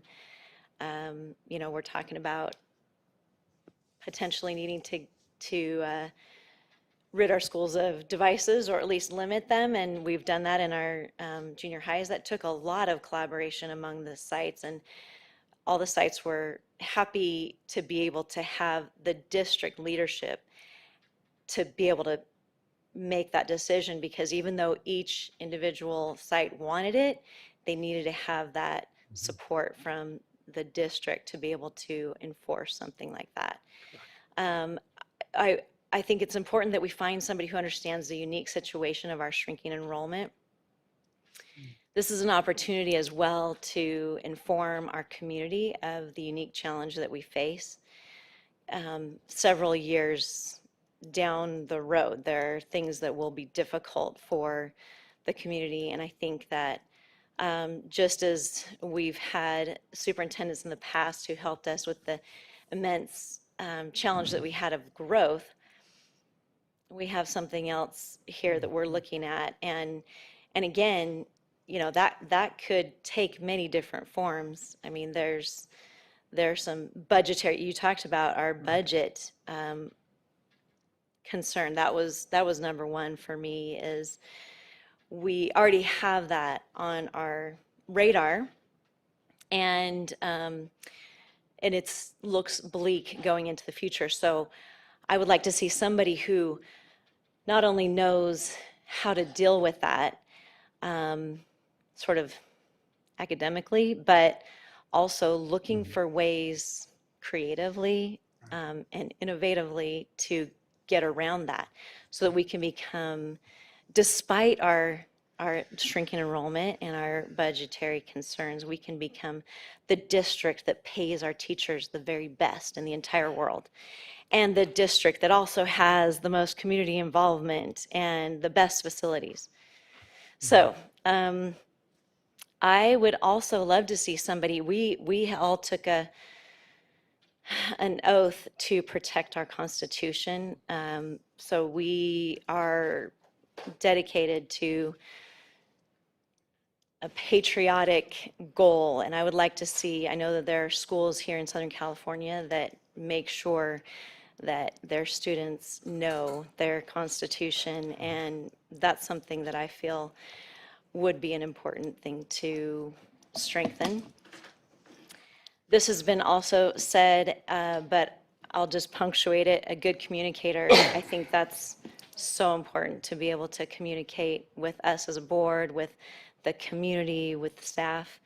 I would like to see somebody with a lot of energy and passion for education and for our community, for the students, really just specifically our students, and like Mr. Messina mentioned, that includes the parents, because we're working together with our parents and our teachers and our classified staff as well, all of us working together for our vested interest of that student, to just that whole individual, to create a safe, but also a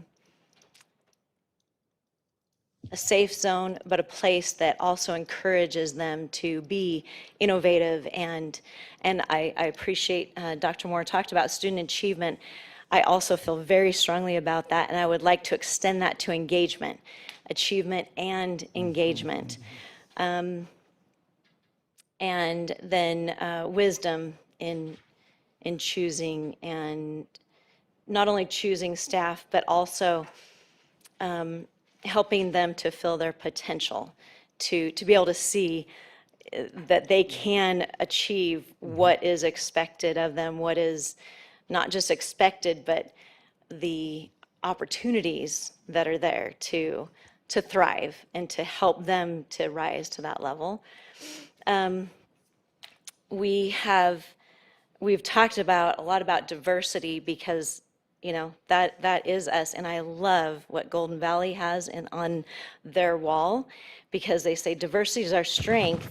So we're not focusing on our diversity, we're just acknowledging that we have it, and we're grateful for it, because it helps us to become a more interesting and collaborative community. So I like how they have diversity as our strength and unity as our goal. So I want somebody who's really focused on unifying. We are one heart, and we want to be one heart, and so whatever we need to do to help become more united is what I would love to see. And then this is just a little thing, but follow through. I think that a lot of times in this position here in the district, we have a lot of little things that crop up, concerns and challenges, and there's so many of them that you can, get excited about something or concerned about something and then not see it to the end. So I'd like to see, okay, let's, Superintendent Kuhlman's been good about, he'll say, there's this issue, I wanted to get back to you to let you know that this is where it's at. Staff is working on this issue, and this is what we've done to accomplish that goal. I think that's an important quality as well. And then, of course, being a good listener, I think that goes along with being a good communicator. I think you really can't be a good communicator if you can't be a good listener. So that, I believe, wait a second, let me just check really quickly.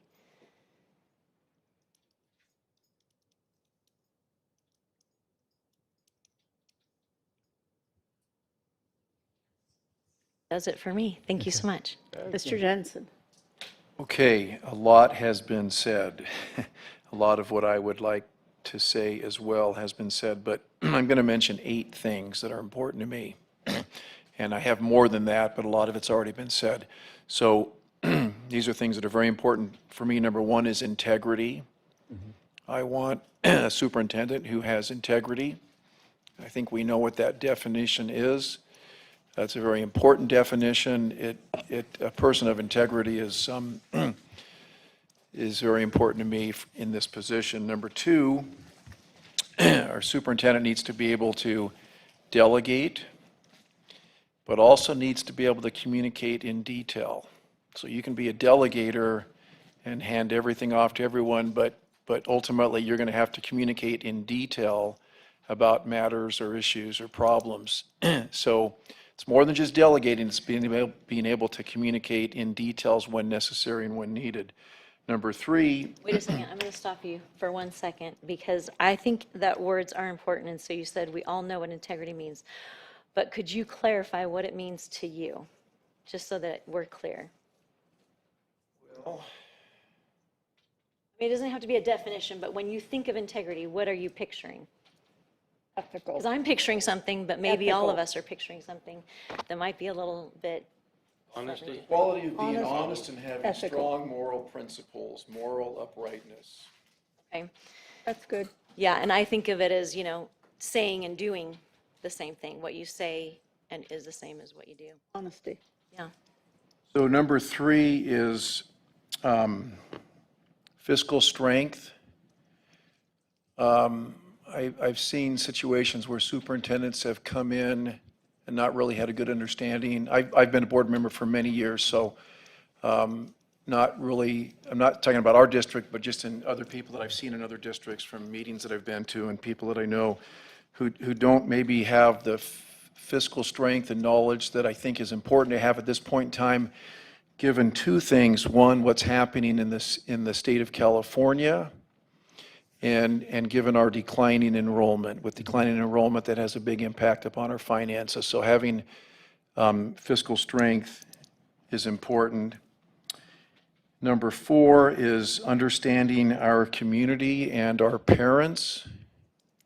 Parents play a big role in the education of their children, and we have the 3rd largest community in the County of Los Angeles. County of Los Angeles has 11 million people. It's larger than 40 states in our country. So got to have a good understanding of our community and our parents. Number 5 is I see our superintendent as the face of our district.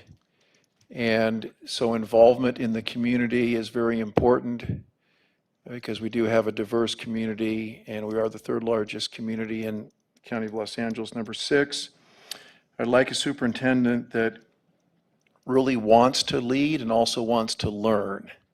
So some people maybe profess they want to lead, but they really don't. Some profess they want to learn, but they really don't. So we don't need a perfect person, but part of being a good leader is also being willing to learn and open to learning.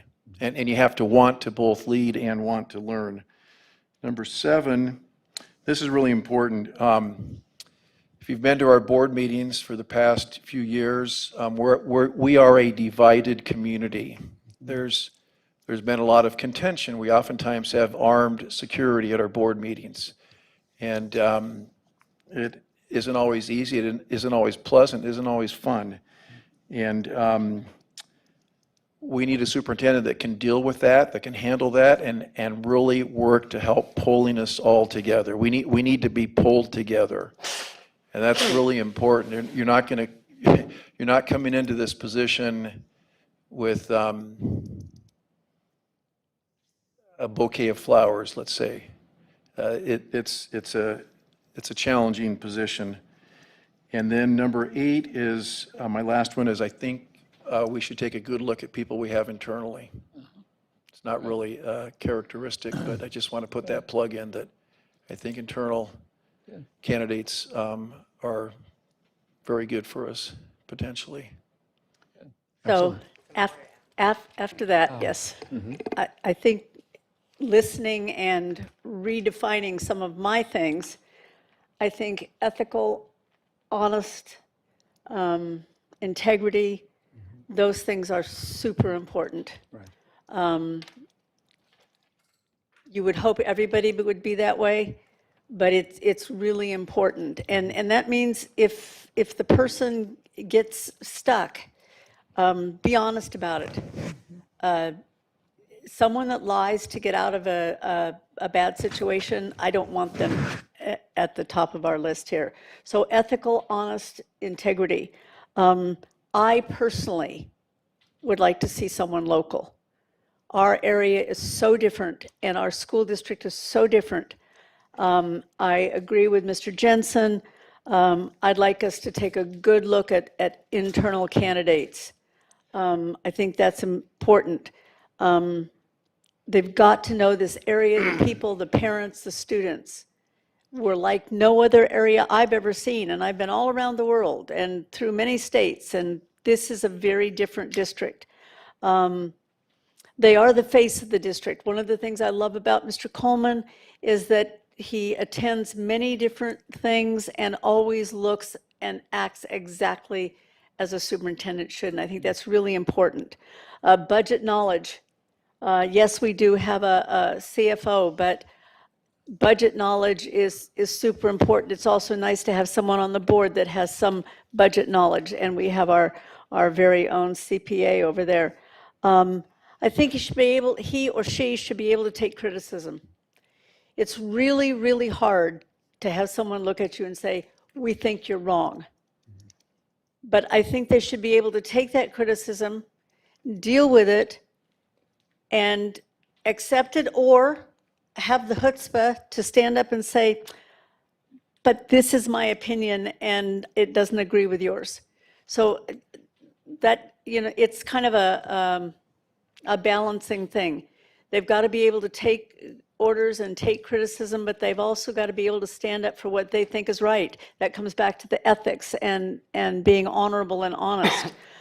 Student-centered.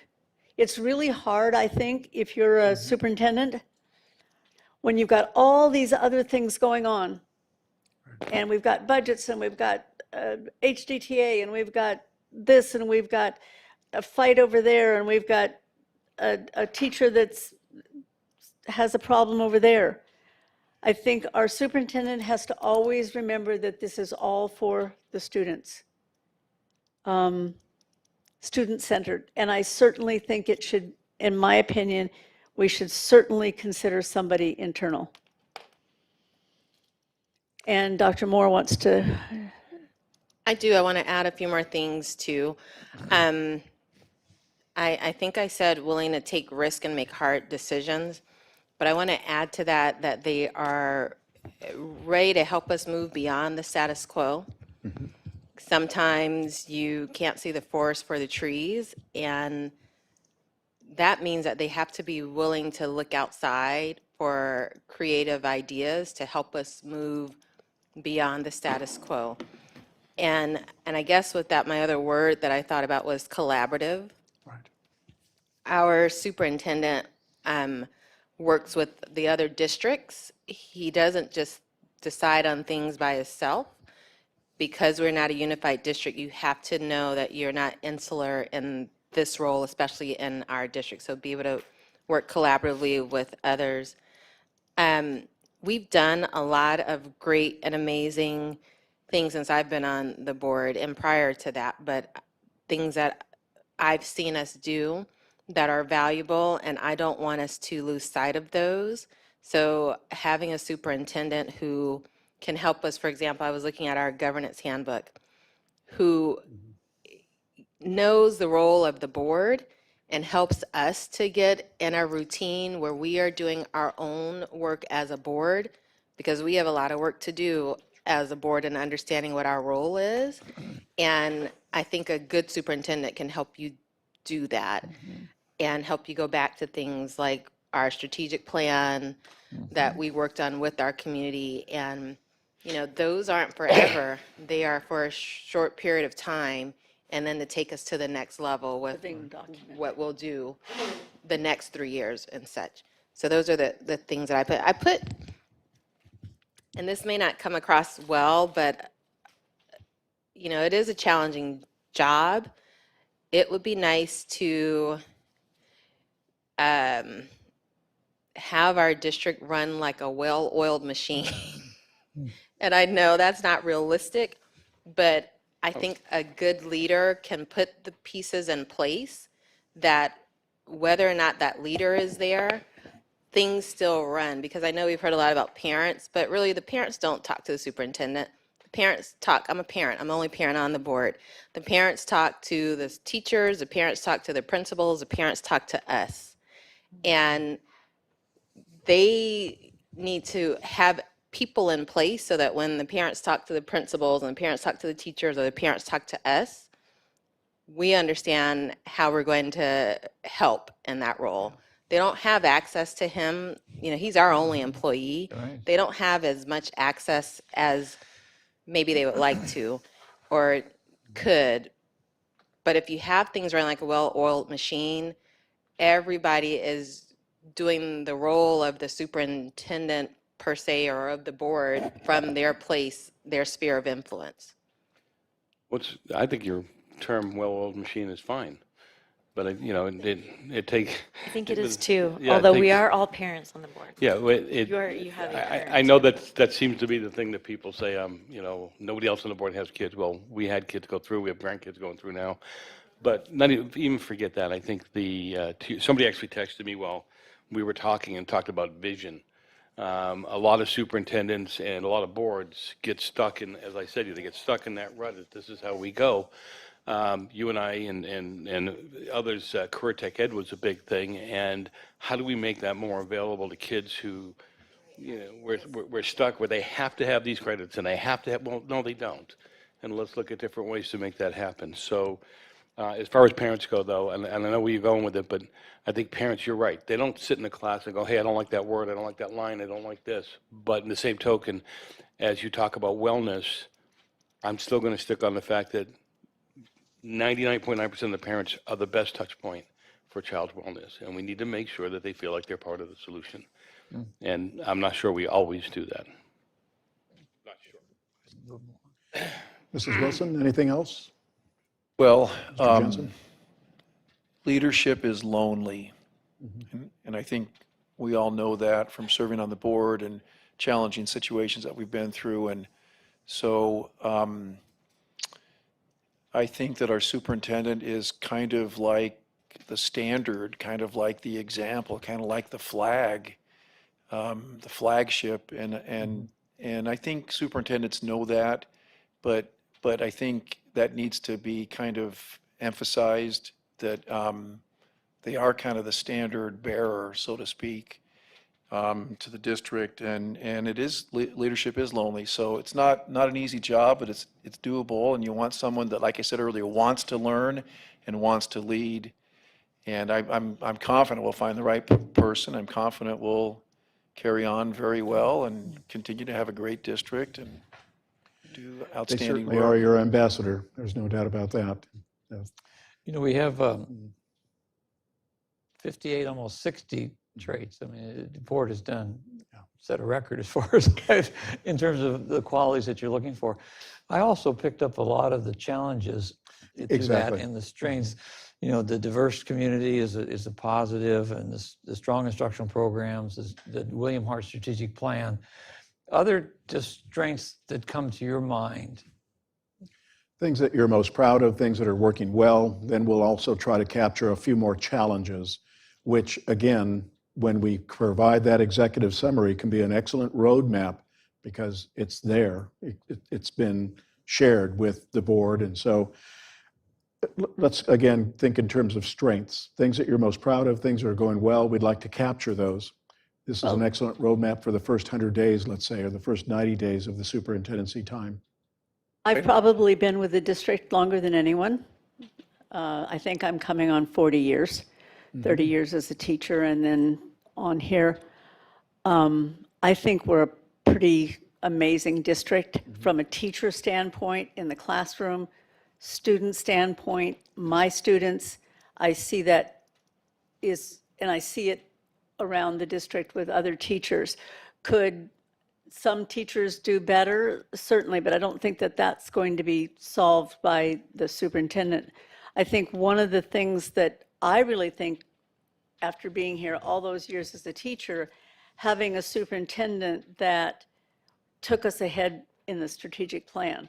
We didn't have a strategic plan. We had a mission statement. We all had mission statements, but the strategic plan really gave us a framework. And I think that that's really, I don't know how many districts have it, but I think ours is pretty amazing.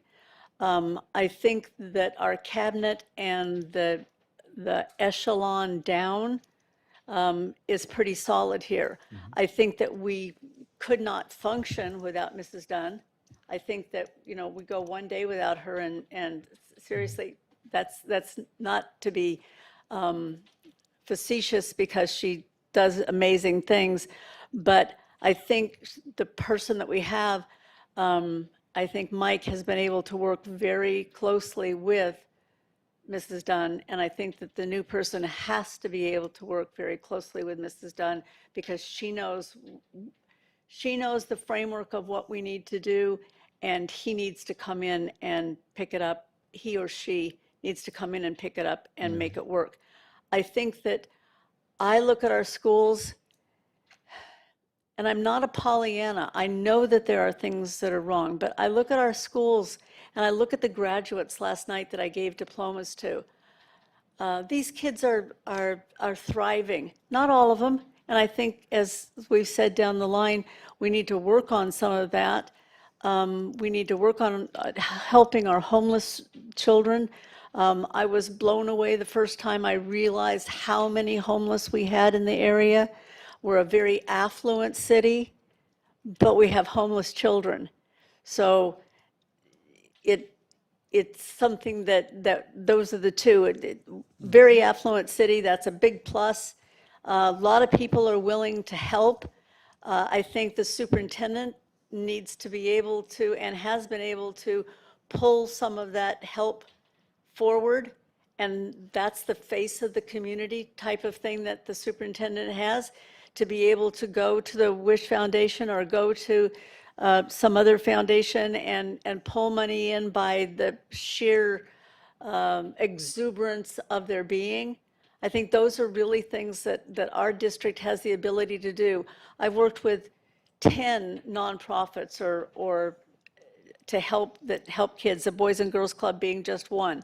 A lot of things in this community work very well, and the superintendent has to learn to work with those things that already work really well. I think our district's pretty special. Do I think it individually, could we go and help some students? Absolutely. Dr. Moore?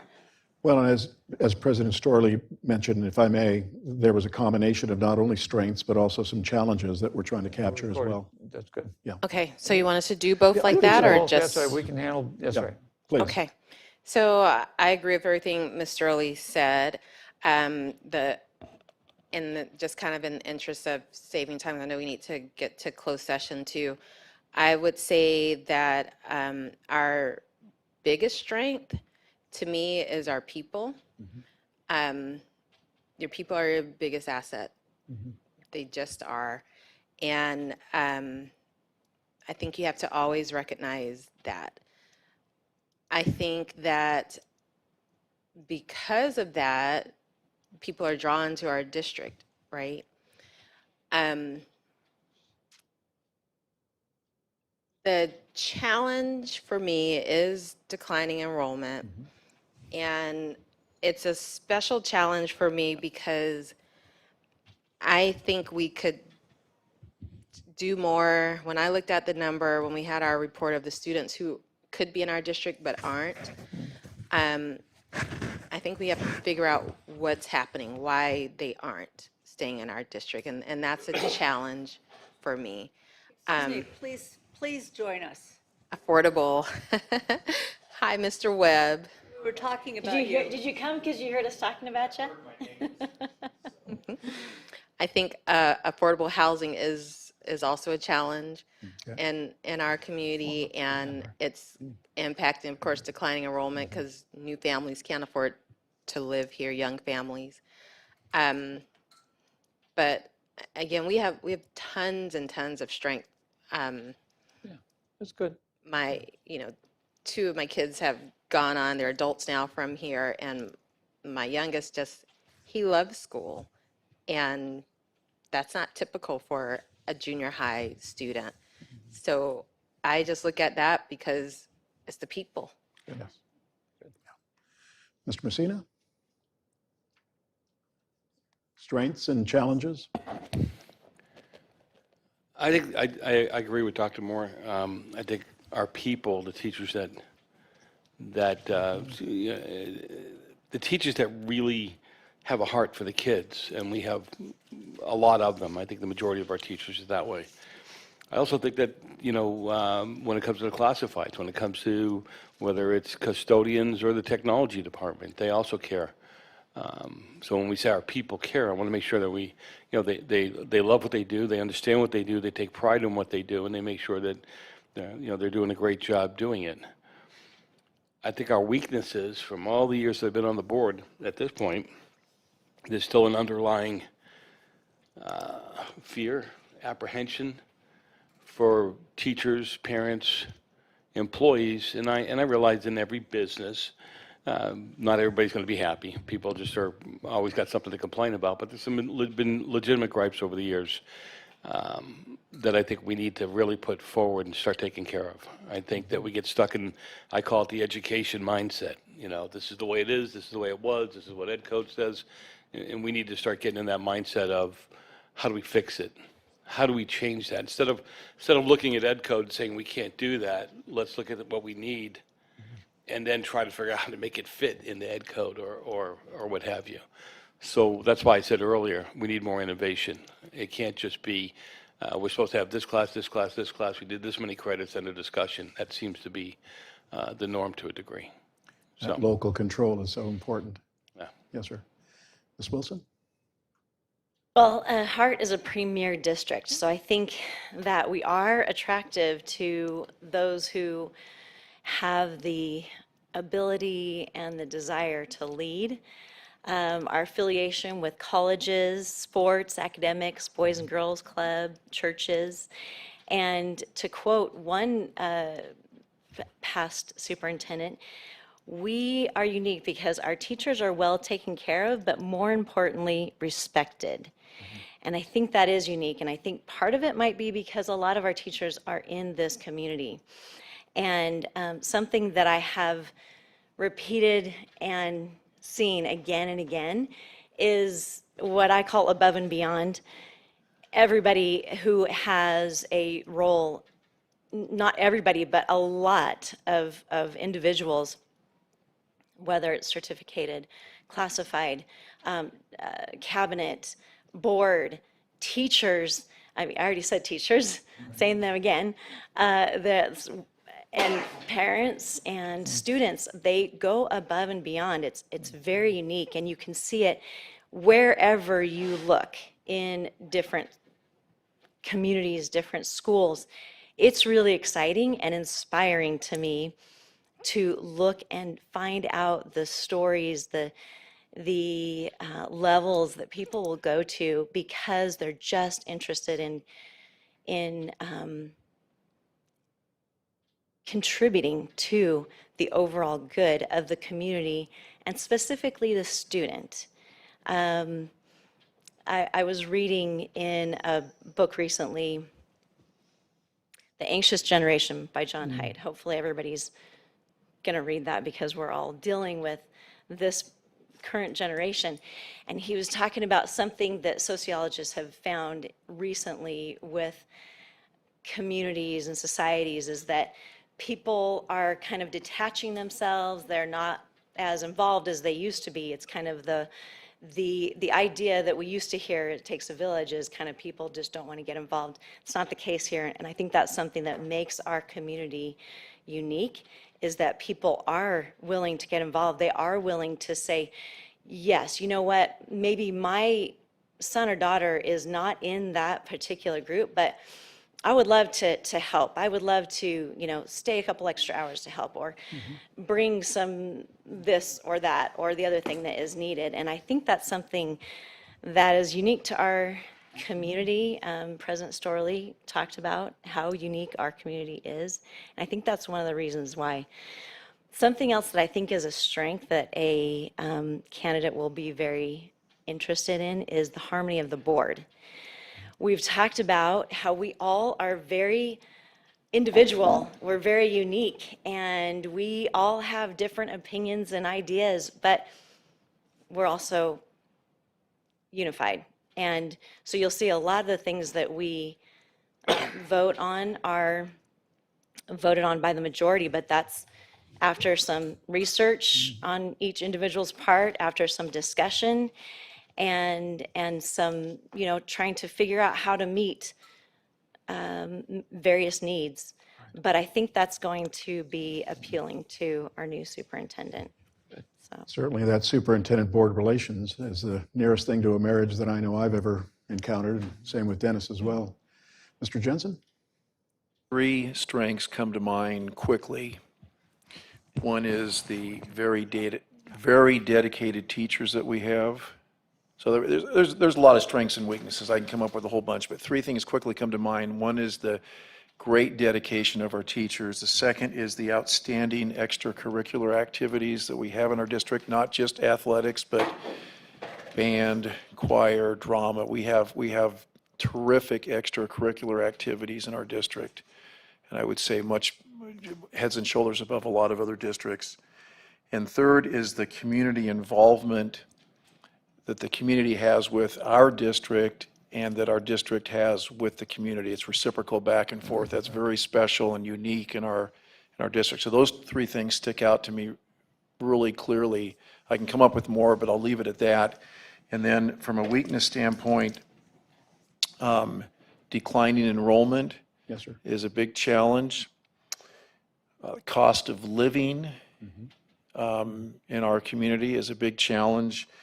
And mental and emotional wellness. However you want to slice and dice mental, emotional wellness, whoever you want to put the blame on, however you want to define it, it's a challenge. It's a challenge in our schools, for parents, for families, for everyone, for individuals. So those are the 3 challenges that I wanted to mention. Students and adults, certainly. I was speaking about our strengths, but just, and this would be a strength and a weakness that is something that is a challenge, and you already mentioned it earlier, but it is special ed. We have while our general ed population is declining, our special ed population is growing.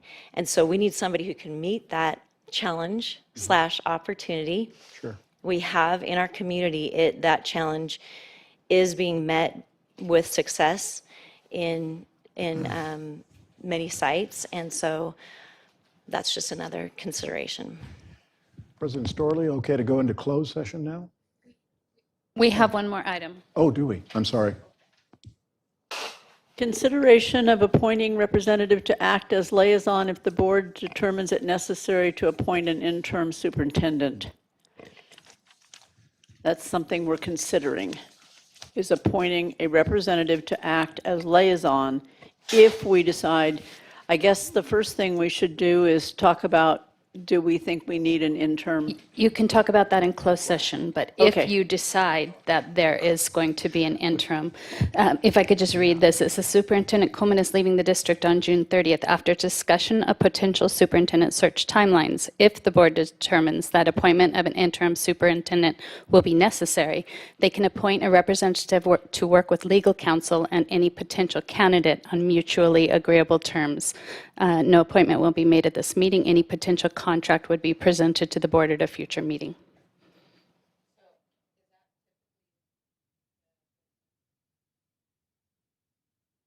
Oh, no, it would be a board member, and it could be the board president, or it could be somebody who's done it before with a past superintendent candidate, or whoever would like to, actually. I would do it. And are we deciding on this right now, or are we going, this is something You're we're just talking about? appointing who the board member would be if you decide to appoint an interim. To That appoint would that person. That would, again, a like we liaison had before. to talk to the person ahead of time, basically, and work out things. Sure. I would think it'd be the board president, like we Yeah. talked about before with the other liaison. I can do that. This one does require a motion. I'll move to appoint the board president as the liaison if the board determines it necessary to appoint an interim superintendent. All those in favor? Aye. Opposed? Board chair says aye. Passed, thank you. Now we can adjourn and go into closed session. What happened? John, what's wrong?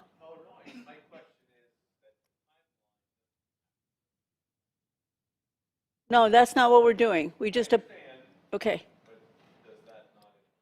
No, it just, no, it does not. It just says if we have one, If we have one. I'm the liaison, if it happens. Can we have the